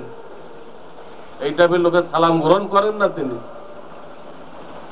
দাড়ি রাখা ওয়াজিব, কাটা হারাম, গুনাহে জারিয়া, এই চেহারা নিয়ে সালাম। এবং সেখানে প্রশ্ন হয়, যত শোনা যায় না এই প্রশ্ন, তুমি যে আমাকে সালাম করতে আসছো, তুমি আমার দান শহীদ করার দিনের জন্য কি করে আসছো? তুমি যে আমার কাছে সালাম পেশ করতে আসছো, আমার মহব্বত দিতে আসছো, তুমি যখন দেশে ছিলা তা আমার সুন্নতের উপরে আমল করার জন্য, আমার সুন্নতের উপরে মানুষকে দাওয়াত দেওয়ার জন্য তোমার কি কি কুরবানি আছে, কি কি ত্যাগ আছে? তুমি সুন্নত জিন্দা করনেওয়ালা ছিলা না সুন্নত দাফন করনেওয়ালা ছিলা? এটা প্রশ্ন হয়। সে প্রশ্ন শোনা যায় না, কিন্তু প্রশ্ন হয়। একটা লোক জীবনও মদিনা যাওয়ার তৌফিক হলো না, গরিব মানুষ, কিন্তু এখানে রসুলের দ্বীনের কাজ করতেছে, রসুলের দ্বীন জিন্দা করতে। আর আরেকটা লোক মদিনার জীবন কাটাই দিল, দোকানদারি করে সালাম পেশ করে। দোকানদারি করে আর না ইমানের মেহনত, না নামাজের মেহনত, না কোন সুন্নতের মেহনত, কিচ্ছু নেই। তো ওই লোকের সালামের আল্লাহ রসুল কোনো পরোয়া করেন না। তোমার এই সালাম অনর্থক, তোমার এই সালাম আমার দরকার নেই। এরপরে আল্লাহ রসুল খুশি না, ওর থেকে হাজার হাজার মাইল দূরে একটা গরিব মুসলমান দ্বীনের নুসরত করতেছে, ও আল্লাহ রসুলের কাছে অনেক দামি মানুষ। আমাদের আমল আল্লাহ রসুলের কাছে পেশ করা হয়, তাদের সালাম পেশ করার জন্য ব্যস্ত হইলে হবে না, তার আগে নিজেকে সুন্নতের উপরে সাজাইতে হবে। সুন্নতের জন্য কিছু ত্যাগ কুরবানি করে তারপর সালাম পেশ করতে হবে। আপনি চেয়ারম্যান কাছে যায় একটা দরখাস্ত নিয়ে যাবেন, তো বলতে চেয়ারম্যান সাহেব আপনাকে ইলেকশনে পাস করার জন্য আমি এই করে আসছি, তখন না চেয়ারম্যান সাহেব কি করবে? আপনার দরখাস্ত মঞ্জুর করবে। চেয়ারম্যান যদি জানে যে এই লোক আমার বিরোধিতা করছিল, আমি যদি পাস করতে না পারি, বাড়ি বাড়িতে ঘাস কর, তা আপনার দরখাস্ত পাস হবে? হ্যাঁ, চেয়ারম্যান জানতেছে যে আপনি তারা ফেল করানোর ব্যবস্থা করছেন। যে লোকটা সুন্নতকে দাফন করছে, সুন্নতকে জবাই করছে, সুন্নতের বরখেলাপ চলছে, সুন্নতের টিটকারি করছে, দাড়িওয়ালা লোক দেখলে জঙ্গি কইছে, এই জঙ্গি আছে। হ্যাঁ, এই লোক রসুলের দরবারে সালাম পেশ করলে রসুল খুশি হবে, চেহারা ঘোরাই নেবে। এই জন্য বড় ভয়ের জিনিস, বড় ভয়ের জিনিস। একবার কাসেম নানুতবিকে এক লোক জিজ্ঞেস করছে, হুজুর তা আমল শিখাই দেন তো। কিসের আমল? খাবে যাতে আল্লাহ রসুলকে দেখতে পাই, এই আমল শিখাই দেন। কাসেম নানুতবি বলে, তোমার তো সাংঘাতিক সাহস, স্বপ্নে রসুলকে দেখতে চাও, সাংঘাতিক সাহস। তো কেন? রসুলের সাথে দেখা হবে, রসুল তো তোমাকে জিজ্ঞেস করবে তুমি আমার দান শহীদ করা মাথা ভাঙ্গা দিনের কি কাজ করে আসছো, তা আমার সাথে দেখা করার জন্য ব্যস্ত হয়ে গেল, কি কাজ করে আসছো? তখন তুমি কি পেশ করবা? তোমার কাছে পেশ করার মতো কি আছে? তখন তিনি বললেন যে আমি কাসেম নানুতবির সাহস নেই, আমি এই দোয়া করি না। হ্যাঁ, আল্লাহ যদি দেখাই দেয় ভিন্ন কথা, কিন্তু আমি নিজে হিম্মত করি না যে স্বপ্নে রসুল্লাহকে দেখি। দেখলে তো এই প্রশ্ন হবে, তা আমি কি করছি রসুলের জন্য, আমি কি পেশ করব? তিনি দারুল উলুম দেওবন্দ কায়েম করে গেছে, তিনি করতে আমি তো কিছু করতে পারি নাই, তবে কি জবাব দিব? তো শরম পাইতে হবে। কাজে বেয়াদবি করাতে দূরে থাকি। আমি সাহস করি না, আর তুমি এটা দেখা করার জন্য তদবির নিতে আস, আমল নিতে আস। খাবে দেখা দেওয়া কোনো জরুরি কিছু না। অনেক বদিন টাইপের লোকেরাও দেখতে পারলে ভালো, সৌভাগ্য। আসল জিনিস হলো সুন্নতের উপরে আমল করা, সুন্নতের দাওয়াত দেওয়া। এই কাজটা যে করবে, যদি সারা জীবনে একবার না দেখতে পারে কোনো অসুবিধা নেই। কবরে যখন তাকে দেখানো হবে এই লোকটাকে, এক চান্সে বলে দেবে এই লোক মুহাম্মদ রাসূলুল্লাহ সাল্লাল্লাহু আলাইহি ওয়াসাল্লাম। ওই যে সুন্নতের উপর চলছে, সুন্নতের দাওয়াত দিছে, সুন্নতকে মহাব্বত করছে। মান আহাব্বা সুন্নতি ফাকাদ আহাব্বানি, যে আমাকে মহাব্বত করলো, যে সুন্নতকে মহাব্বত করলো, সে আমি মুহাম্মদ রাসূলুল্লাহকে মহাব্বত করলো। আর যে আমাকে মহাব্বত করলো, সে আমার সাথে জান্নাতে অবস্থান করবে। এই জন্য দেখা, কোন হাদিসে দেখার চেষ্টা করতে হবে এমন কোন দলিল নেই। এটা গায়ের এখতিয়ারি, আমাদের এখতিয়ারের বাইরে, ক্ষমতার বাইরে। আল্লাহ দয়া করে যদি দেখায়, এটা আল্লাহর পক্ষ থেকে একটা পুরস্কার মনে করতে হবে। আরো বেশি তার আল্লাহর দ্বীনের জন্য কুরবানি পেশ করতে হবে। কিন্তু ওটা আসল কাজ না। আসল কাজ হলো নবীজি এত কষ্ট করে এতগুলো নিজের দাঁত ভাঙছেন, মাথা ভাঙছেন, উহুদের যুদ্ধে দাঁতও ভাঙছে, মাথাও ভাঙছে, এত সাহাবায়ে কেরামকে শহীদ করেছেন, করাই যে দিন রেখে গেছেন আমানত। ওই দিনের সাহায্য করতে হবে। কি সাহায্য? নিজে আমল করা, পরিবারকে আমলের উপর উঠানো, দাওয়াত পৌঁছে দেওয়া, এটার নাম দিনের নুসরত। এটা হলো কাজ, এটা লক্ষ্য উদ্দেশ্য। তো এই মাসে আমাদের এই দুটা জিনিস বিশেষভাবে খেয়াল রাখতে হবে, যে বিবাহ শাদী সুন্নত তরিকে করা আর হজের প্রস্তুতি নেওয়া। হজ যাতে লোকেরা সহিভাবে করে আসে, এর জন্য লোকদেরকে দাওয়াত দেওয়া, বোঝানো। আর এইখানে তো বলা হলো এই মাসের শেষ সপ্তাহে ইনশাআল্লাহ এই রুমের ভিতরেই ব্ল্যাকবোর্ডে নকশা করে আমি হজ উমরা কিভাবে করতে হবে এটা আমি দেখাই থাকি। আল্লাহ তাআলা তৌফিক দান করেন আমাকে, আপনাদেরকে। বিশেষ করে যারা যাবে এই বছর, তারা 4-5টা দিন কষ্ট করে এই আসর থেকে মাগরিব এখানে আসবে।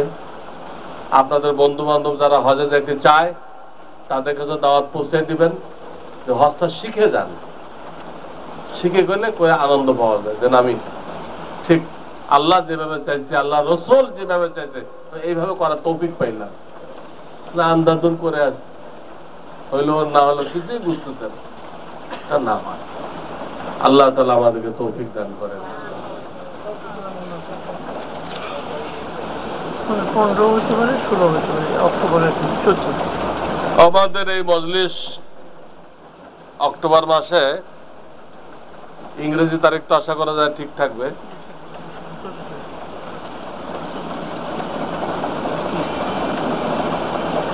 হ্যাঁ, ঠিক থাকবে। 29-এ গেলে বা 30-এ গেলে এটাই পয়লা শুক্রবার। তো ইংরেজি হলো 14 তারিখ, 14 অক্টোবর। আরবিটা এখন বলা যাবে না, মোটামুটি 15 ধরে রাখেন আরবি তারিখ।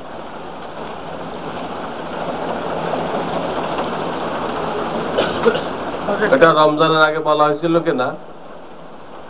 আবার একটা রিসালা কিতাব বের হয়েছিল, এটার নাম হলো বালা মুসিবতে বিপদ আপদে সান্ত্বনা ও পুরস্কার। এটা রমজানের আগে ঘোষণা করা হয়েছিল কিনা আমার মনে নেই, এটা চেপে আসছে। এটা আপনারা সাথে রাখবেন, তাহলে বালা মুসিবত যে নেয়ামত, এর দ্বারা আমাদের দুনিয়া আখিরাতের অনেক কল্যাণ হয়। কিন্তু শর্ত হলো সবর করতে হবে। যদি আল্লাহর উপরে মন খারাপ করে, কোন অভিযোগের শব্দ বলে ফেলে, তো নিয়ামত তো দূরের কথা, ঈমান চলে যাবে। প্রত্যেকটা বালা মুসিবত আমাদের জন্য বিশাল নিয়ামত, ছোট মোটো না, বিশাল নিয়ামত। ওই বইটা পড়লে বুঝবে। শুধু শর্ত হলো আল্লাহর উপরে রাজি থাকতে হবে, খুশি থাকতে হবে। যদি সে আল্লাহর উপর রাজি না থাকে, তো অভিযোগ করে যে আল্লাহ আমি কি গুনাহ করলাম, আমার বউটা মারা গেল, তার আপাতমস্তক গুনাহ, কিন্তু সে কোনো গুনাহ খুঁজে পাইতেছে না। তার মাথা থেকে পা পর্যন্ত পুরাটাই গুনাহ। সে কুফরি তন্ত্রের মধ্যে ডুবে আছে, আর আল্লাহকে চার্জ করতেছে, আল্লাহ আমি কি গুনাহ করছিলাম, আমার বউটা মারা গেল। আরে বউ মারার জন্য গুনাহ করতে হবে? বউর যে হায়াত ছিল, হায়াত শেষ হইলে মারা যাবে। তা আপনার গুনার সাথে কোনো সম্পর্ক না, আপনার নেকির সাথেও কোনো সম্পর্ক না। কিন্তু এই কথা বললে সে তো বেঈমান হয়ে গেল। কোন ব্যাপারে আল্লাহর উপরে মন খারাপ করলে, অভিযোগ করলে, সে বেঈমান হয়ে যায়, তার বিবাহ বাতিল হয়ে যায়, পিছনের ইবাদত বন্দেগী মাটি হয়ে যায়। এই জন্য বিপদে যাতে আমরা আল্লাহর উপরে খুশি থাকতে পারি, এর জন্য আমি এই বইটা লিখেছি। তার নাম হলো বিপদ আপদে বালা মুসিবতে সান্ত্বনা, আল্লাহর পক্ষ থেকে সান্ত্বনা বাণী ও পুরস্কার।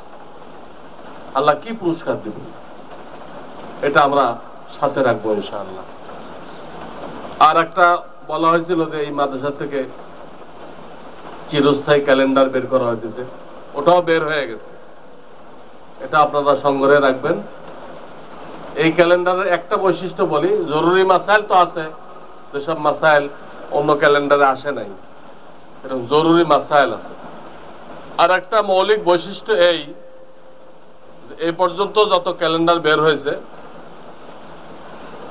কোনটাতে রোজার ব্যাপারে সতর্কতা করা হয়েছে, রোজার ব্যাপারে, কিন্তু ফজরের নামাজের ব্যাপারে সতর্কতা করা হয়নি।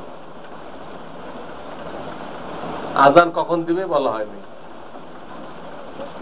আবার কোনটায় ফজরের ব্যাপারে সতর্কতা করা হয়েছে, কিন্তু রোজার ব্যাপারে সতর্কতা অবলম্বন করা হয়নি। একটু আগে শেষ করা, কাটায় কাটায় খাইতে গেলে একটু পরে হয়ে যেতে পারে। তো এই পর্যন্ত আমাদের জানা মতে যত ক্যালেন্ডার আসছে, একটা সতর্কতা করা হয়েছে। কেউ রোজার ব্যাপারে করছে, ফজরের ব্যাপারে করে নাই। কেউ ফজরের ব্যাপারে করছে, রোজার ব্যাপারে করে নাই, সতর্কতা। কিন্তু আমরা জামিয়াতুল আবরার রহমানিয়া মাদ্রাসা নামে যে স্থায়ী ক্যালেন্ডার এখান থেকে বের করা হয়েছে, এখানে একই সাথে রোজার ব্যাপারেও সতর্কতা অবলম্বন করা হয়েছে এবং ফজরের নামাজের ব্যাপারেও সতর্কতা অবলম্বন করা হয়েছে। এবং বিভিন্ন নফল নামাজের টাইম কতক্ষণ থাকে, ইশরাক তাসকার টাইম কতক্ষণ, অনেক লোক পরেশান এগুলো মাসলা নিয়ে। এসব মাসলা ওখানে লিখে দেওয়া হয়েছে। কাজে এই ক্যালেন্ডার এটা আপনার ঘরে লটকায় রাখবেন, তা দিনের জন্য সহায়ক।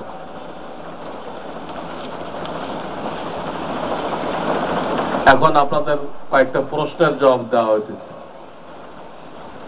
কোন লোকের যদি নামাজে দাঁড়ানো অবস্থায় পা বাঁকা থাকে, মাথা সামনে ঝুঁকানো থাকে, রুকুতে মাথা উপরে থাকে, আত্মায়াতুতে বসায় মাথা ঝুঁকানো থাকে, উভয় পা পিছনে থাকে, সিজদা অবস্থায় উভয় হাত মাটিতে বিছায়া দেয়, তাহলে তার নামাজের কোনো ক্ষতি হবে কিনা? অনেকগুলো সুন্নত তরক হয়ে গেল, অনেকগুলো সুন্নত কি হয়ে গেল, যা বলা হয়েছে প্রত্যেকটা সুন্নতের খেলাফ। ডান অবস্থা পাওয়া দিচ্ছে দুই দিকে, কিবলার দিক না দিয়ে দুই দিক দিচ্ছে, সুন্নতের খেলাফ।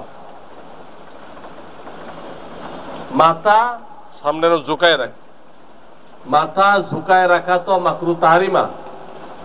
চেহারা কিবলার দিক থাকবে, দৃষ্টি দাঁড়ানো অবস্থায় সেজদার জায়গায়, রুকুতে দুই পায়ের মাঝে,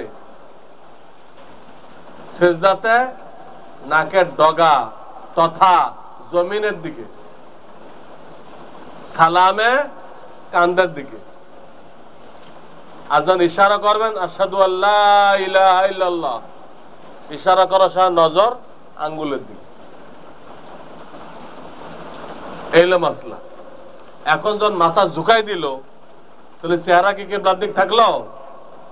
হ্যাঁ, থাকলো না। এটা মাকরুহ তাহরিমা, হারামের কাছাকাছি। রুকুতে মাথা উঁচা বা মাথা নিচা, এই দুটা মাকরুহ। মাথাটা পিঠের সাথে মিল থাকতে হবে, এক অ্যাঙ্গেলে। একটু উঁচা করে দিলেন, মাকরুহ হয়ে গেল, বা একটু নিচা করে দিলেন, পিঠের থেকে মাথাটা নিচু করে দিলেন, তো কি হইল? মাকরুহ হয়ে গেল। দেখাও তো, দাঁড়াও, আমার দিক ফিরে রুকু করো।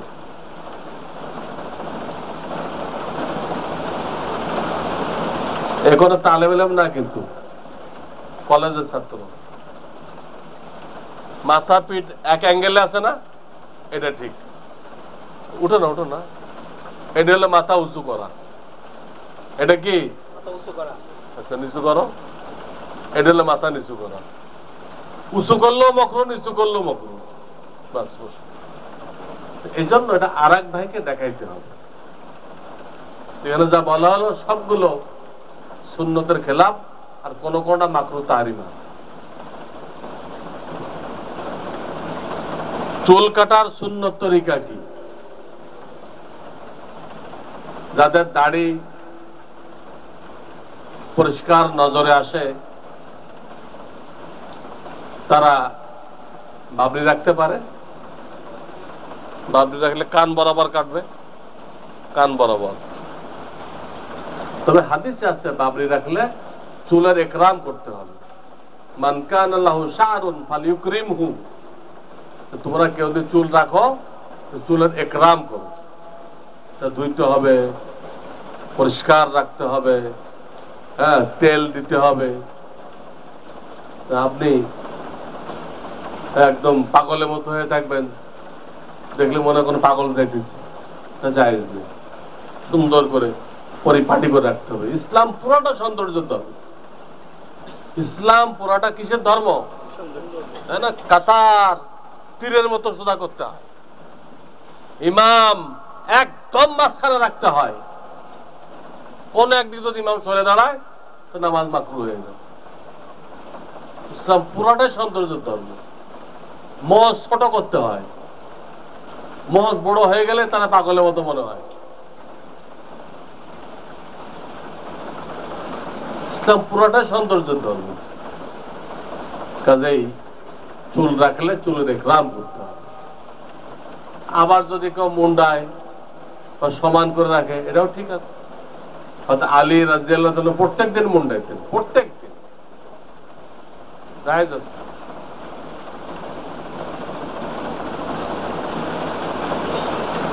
তাহাজ্জুদের নামাজের জামাতে শরীক হওয়া জায়েজ আছে কিনা? রমজানে বা রমজানের বাইরে তাহাজ্জুদের জামাত বা কিয়ামুল লাইলের জামাত করা জায়েজ নেই, জায়েজ নেই, মাকরুহ তাহরিমা। এতটুকু সুযোগ আছে যে ইমাম বাদে সর্বোচ্চ 3 জন মুসাল্লি যদি হয়, এটুক জায়েজের গণ্ডির মধ্যে পড়বে। এটা তো হাফেজ সাহেবদের দাওয়ারের জন্য রাখা হয়েছে, সুযোগ রাখা হয়েছে হাফেজ সাহেবদের নামাজে দাওয়ার করার জন্য। 2-3 হাফেজ সাহেব মিলে দাওয়ার করে। ইমাম বাদে সর্বোচ্চ 3 জন, এর বেশি হলে যায় যাবে না। আপনি বলবেন যে আমি তো মানা করছিলাম, লোকেরা এসে দাঁড়াইছে, আমি কি করব? এটা চলবে না। আমি মানা করছিলাম, লোকেরা শোনে নাই, তাহলে আপনি বন্ধ করেন নাই কেন? একদিন যখন দেখলেন যে মানা করাবার লোকেরা শোনে না, তো দ্বিতীয় দিন বন্ধ করে দিতেন, বা খাস কামরায় দরজা লাগাই পড়তেন, যে 3 জনের বেশি ঢুকতেই না পারে। আমরা যে ওজোর বাহানা পেশ করি, আমরা তো মশলা বলে দিচ্ছি, লোকেরা মানে না, কি করবো? কি করে বন্ধ করে দেন? আল্লাহ রাসূল তো 3 দিন পরে বন্ধ করে দিচ্ছিল, আপনিও বন্ধ করে দেন।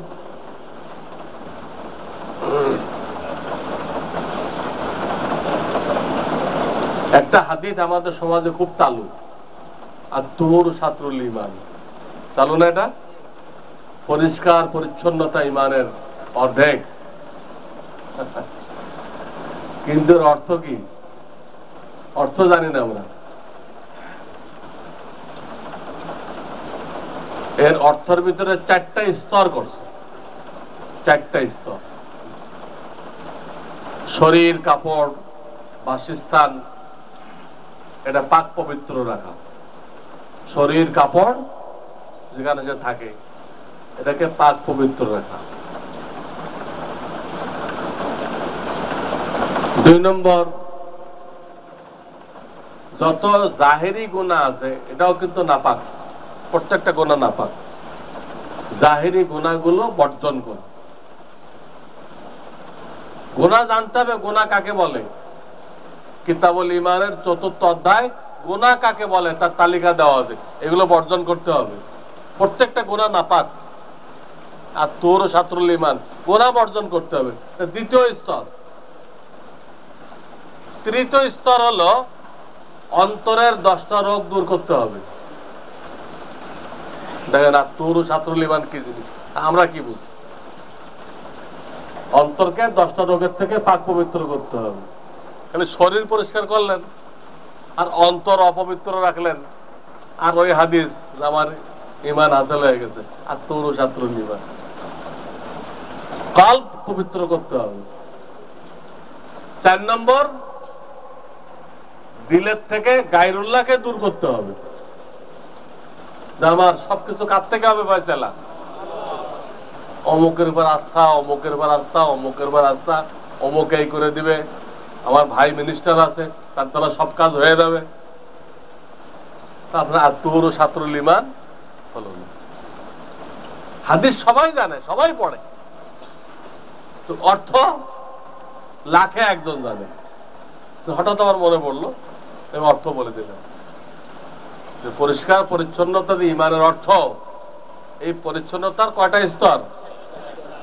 একটা হলো শরীর, কাপড় চোপড়, এটাকে পরিচ্ছন্ন করা, এই জাহেরি নাপাক থেকে। 2 নম্বর, গুনার নাপাক থেকে বডিকে পরিষ্কার করা। গুনার নাপাক, মিথ্যা কথা বললো, গীবাত করলো, এগুলো সব নাপাক। 3 নম্বর, রুহানি ব্যাধি থেকে কলবকে পরিষ্কার করা। 4 নম্বর, দিলকে গায়রুল্লাহ থেকে খালি করা। কারোর দ্বারা কিছু হবে না, আমার যদি কিছু হয় তা আল্লাহ থেকে হবে। এই 4টে কাজ যখন কেউ করবে তো বলা হবে যে তার এই হাদিসের উপর আমল হয়ে গেছে। কোন হাদিস? আর তুহুরু শাতরুল ঈমান।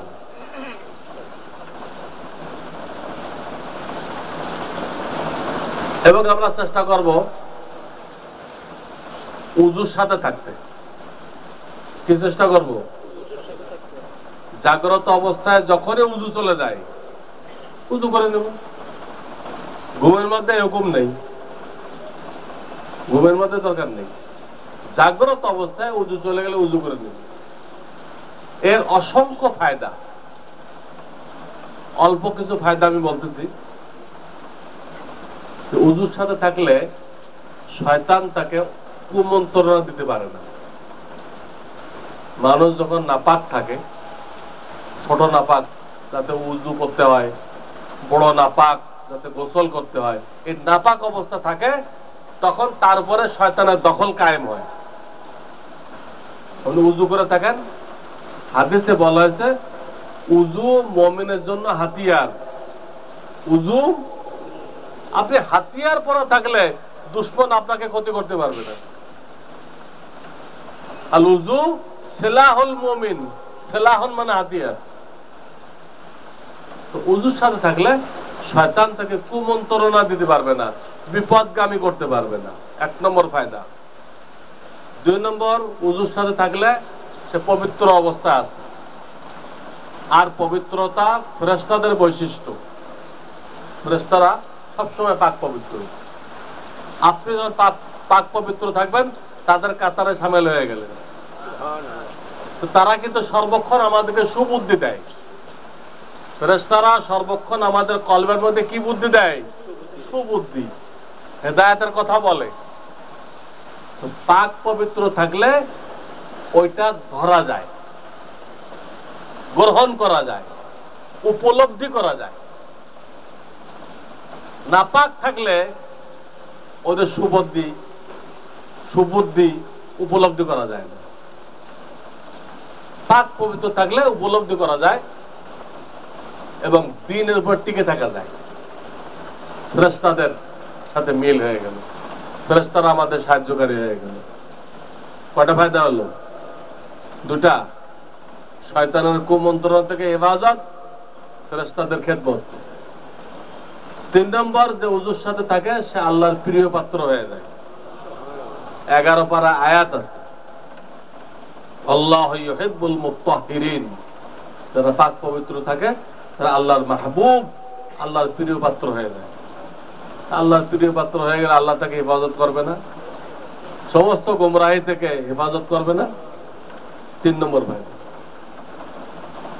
আর একটা ফায়দা বলবো, মানুষের মন আর মানুষের জ্ঞান এই দুটার 2 রকম চাহিদা। মন, জ্ঞান। জ্ঞানের চাহিদা হলো আপনাকে আল্লাহর সন্তুষ্টির দিকে নিয়ে যাবে, জান্নাতের দিকে নিয়ে যাবে। এটা হলো জ্ঞানের চাহিদা। আর মনের চাহিদা কি? কোনটাতে আরাম হয়, কোনটাতে কষ্ট নেই, কোনটাতে মজার মজার খাবার পাওয়া যাবে, ওইটা হলো মনের চাহিদা। মনের চাহিদাগুলো সাধারণত উল্টা হয়। মন মানুষকে দোজখের দিকে নেয়, আকল মানুষকে জান্নাতের দিকে নেয়। গণতন্ত্রের ভিতরে বলছে যে তোমার মনে যা চায় তাই করো, এটা কারো বাধা দেওয়ার অধিকার নেই।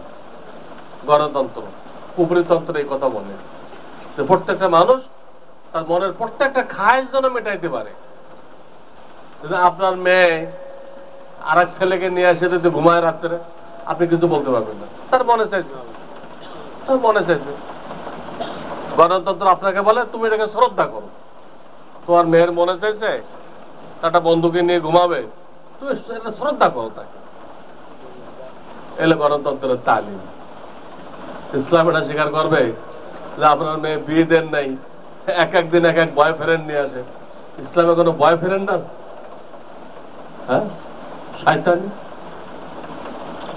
যাই হোক, মনের চাহিদা হলো সব গুনার কাজ, আর জ্ঞানের চাহিদা হলো নেক কাজ। দুটা বিপরীতমুখী। তো শাহ ওলিউল্লাহ মুহাদ্দিস দেহলভী হুজ্জাতুল্লাহিল বালেগা কিতাবে লিখছেন যে মানুষ যদি উযুর সাথে থাকে তো তার মনটা তার জ্ঞানের তাবেদারি করে। উযুর সাথে থাকলে তার মনটা জ্ঞানের তাবেদারি করে, মনটা জ্ঞানের বিরুদ্ধে যায় না।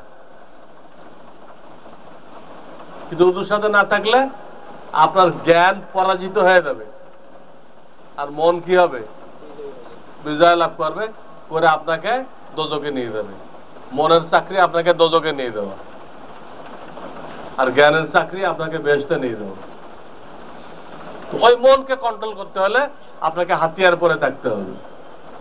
উযু চলে গেলে উযু করে দিতে হবে। আর একটা প্রশ্ন, তারাবিতে 2 জন হাফেজ প্রত্যেক সূরা শুরুতে বিসমিল্লাহ পড়তেন, এতে নামাজের কোনো ক্ষতি হবে কিনা? বিসমিল্লাহ কি জোরে পড়তেন না আস্তে পড়তেন তা এখানে বলা হয়নি। আস্তে পড়তে বলা হয়েছে। তারাবিতে প্রত্যেক সূরা শুরুতে বিসমিল্লাহ আস্তে পড়তে হবে, একবার জোরে পড়তে হবে। পুরা কথা। প্রত্যেকবার যদি জোরে পড়ে এটা হানাফি মাযহাবে আমাদের আবু হানিফা রাহমাতুল্লাহ ফতোয়া মাকরু কাজ। এটা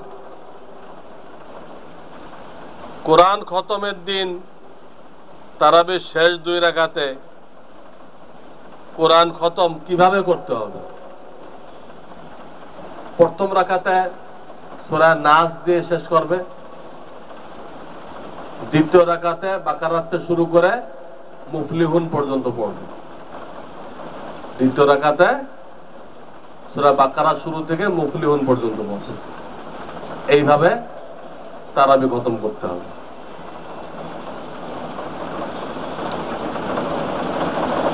জনৈক ব্যক্তির কাছে শুনেছি পাগড়ি পরার বা বাঁধার সময় দাঁড়াইতে হয় এবং দুরূদ শরীফ পড়তে হয়। কথাটা সহি কিনা?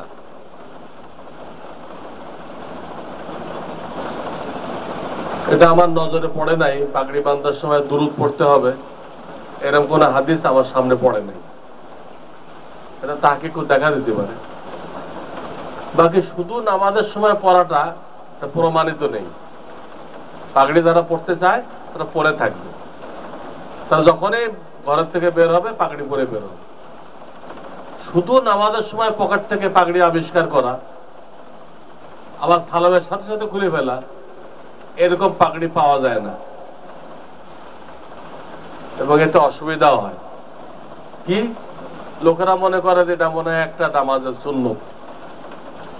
কোন ইমাম যদি পাগড়ি না বাঁধে তারা খারাপ বলে, এই সুন্নত অনুযায়ী নামাজ পড়ে না। অথচ পাগড়ি কোন নামাজের সুন্নত না, এটা লেবাসের মুস্তাহাব, লেবাসের মুস্তাহাব। এই জন্য পাগড়ির আলোচনা লেবাসের মধ্যে আসে, নামাজের মধ্যে না। নামাজের সময় বানলে এই একটা অসুবিধা, ভুল ধারণা পাইতে হয়।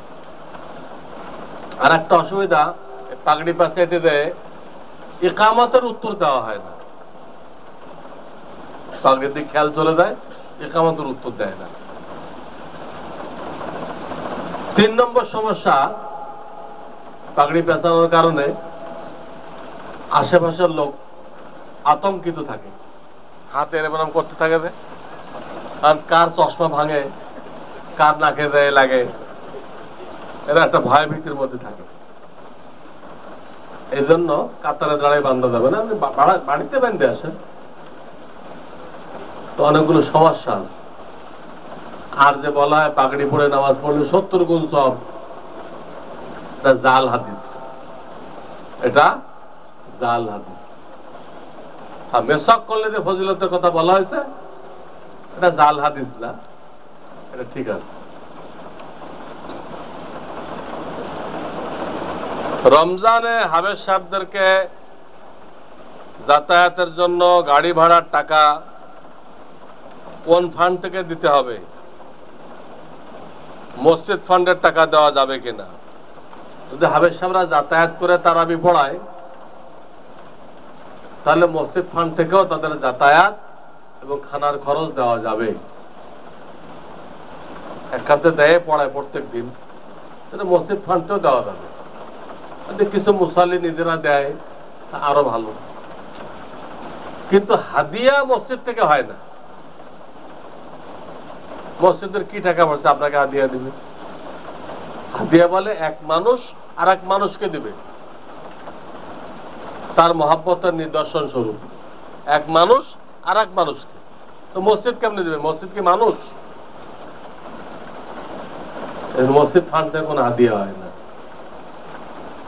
ওটা খতমের সময় ছাড়া আজ পরে অন্য সময় মুসাল্লিরা হাবেশ সাহেবের সাথে দেখা করে, হুজুর আমি আপনাকে মহব্বত করি, এই 100 টাকা আপনাকে হাদিয়া দিলাম।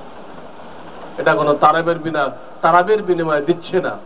ক্লিয়ার করে যদি দেয় তো দেওয়া যায়, নেওয়া যায়, বরং এরকম করা উচিত। এটা জায়েজ স্বরূপ।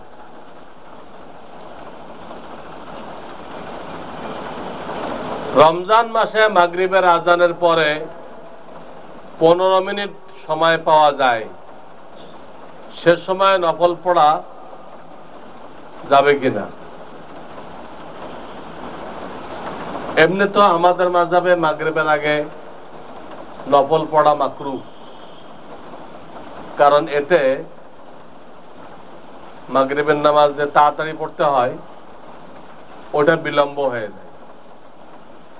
এজন্য মূলত জায়েজ থাকলেও মাগরিব দেরি হয়ে যাবে, এই জন্য মাগরিবের আগে নফল যদিও শরিয়াতে আছে কিন্তু এটা মাকরুহ বলা হয়েছে।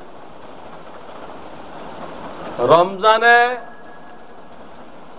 আওয়াল ওয়াক্তে মাগরিব পড়তে বলা হয়নি, পেটের ক্ষুধা নিয়ে নামাজ পড়া নিষেধ,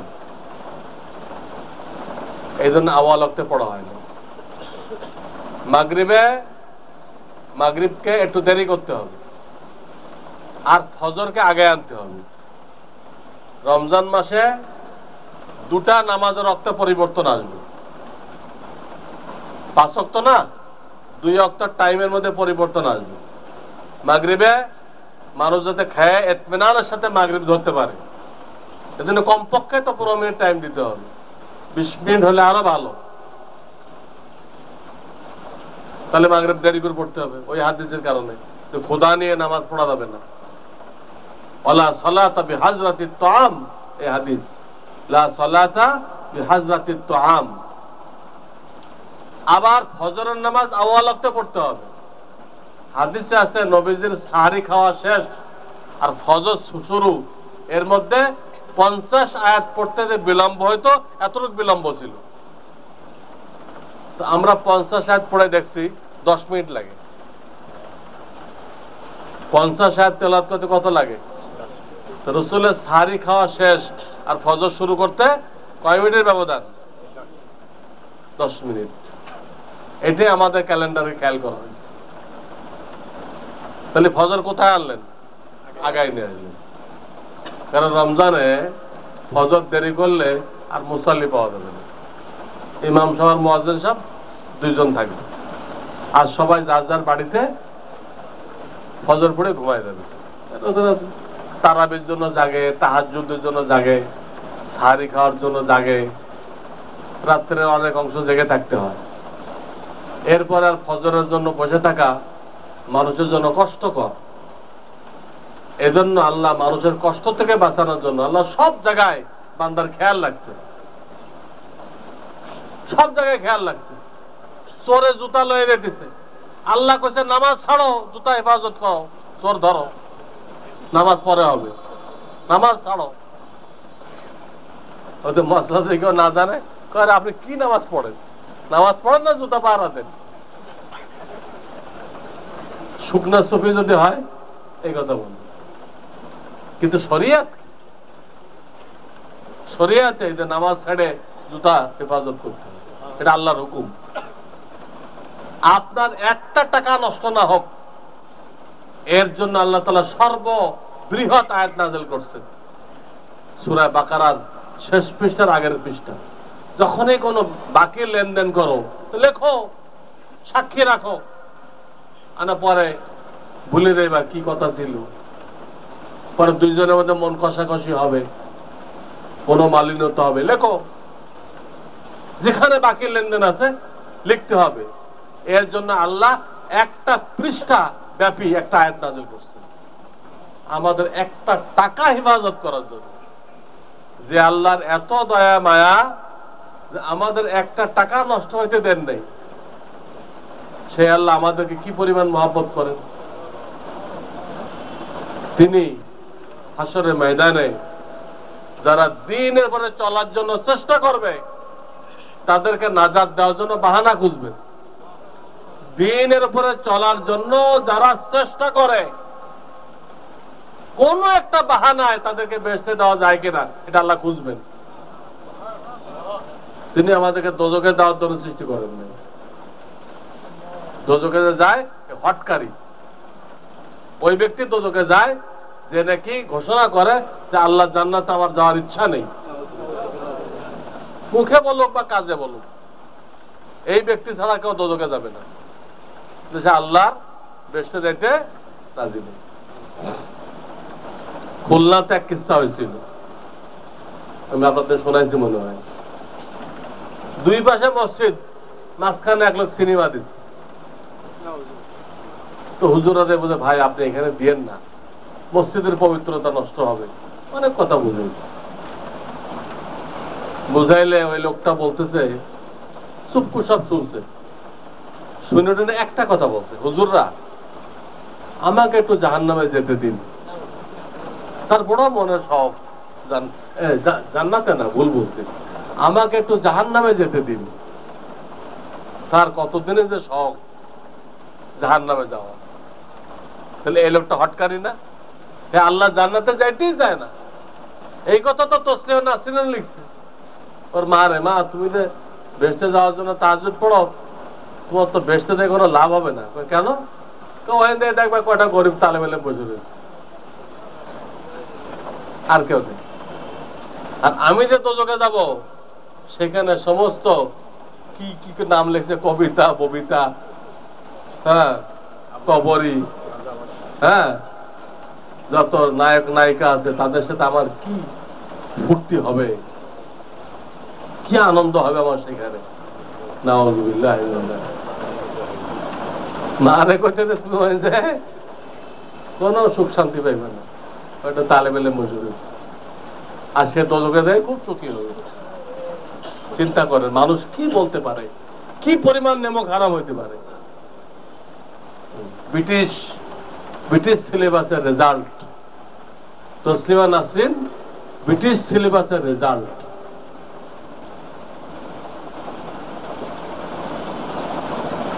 কাজী মাগরিবের আগে নফল পড়া মাকরুহ, তবে যদি জামাত শুরু করতে দেরি না হয়, এইভাবে কেউ পড়ে, তার জন্য যায় না। তার এই মাগরিব নফল পড়ার দরুন জামাত শুরু করতে কোনো সমস্যা হবে না। কোরআন তেলাওয়াতের সময় তেলাওয়াত বন্ধ করে আজানের জবাব দিতে হবে কিনা? হ্যাঁ, কোরআন তেলাওয়াত বা যে কোনো কাজ, দিন দুনিয়ার যে কোনো কাজ, ইনফিরাদি কাজ, এটা বন্ধ করে আজানের জবাব দিতে হবে। ওই সময় কোরআন তেলাওয়াত করার থেকে আজানের জবাব দেওয়ার ফজিলত বেশি। আজানের সময় কোরআন তেলাওয়াত করার থেকে আজানের জবাব দেওয়ার ফজিলত বেশি।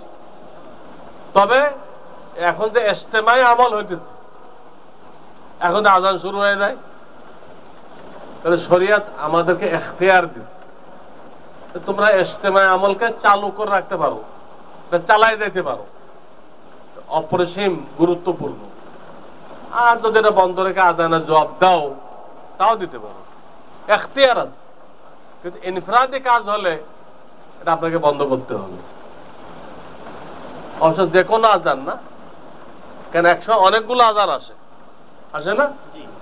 আপনার মহল্লার আজান দিতেন, ওটা আপনার জন্য প্রযোজ্য। ওই আজানের সময় আপনি বন্ধ করে, সবকিছু বন্ধ করে আজানের জবাব দিবেন। হজ্জের সকল কাজ সমাধা।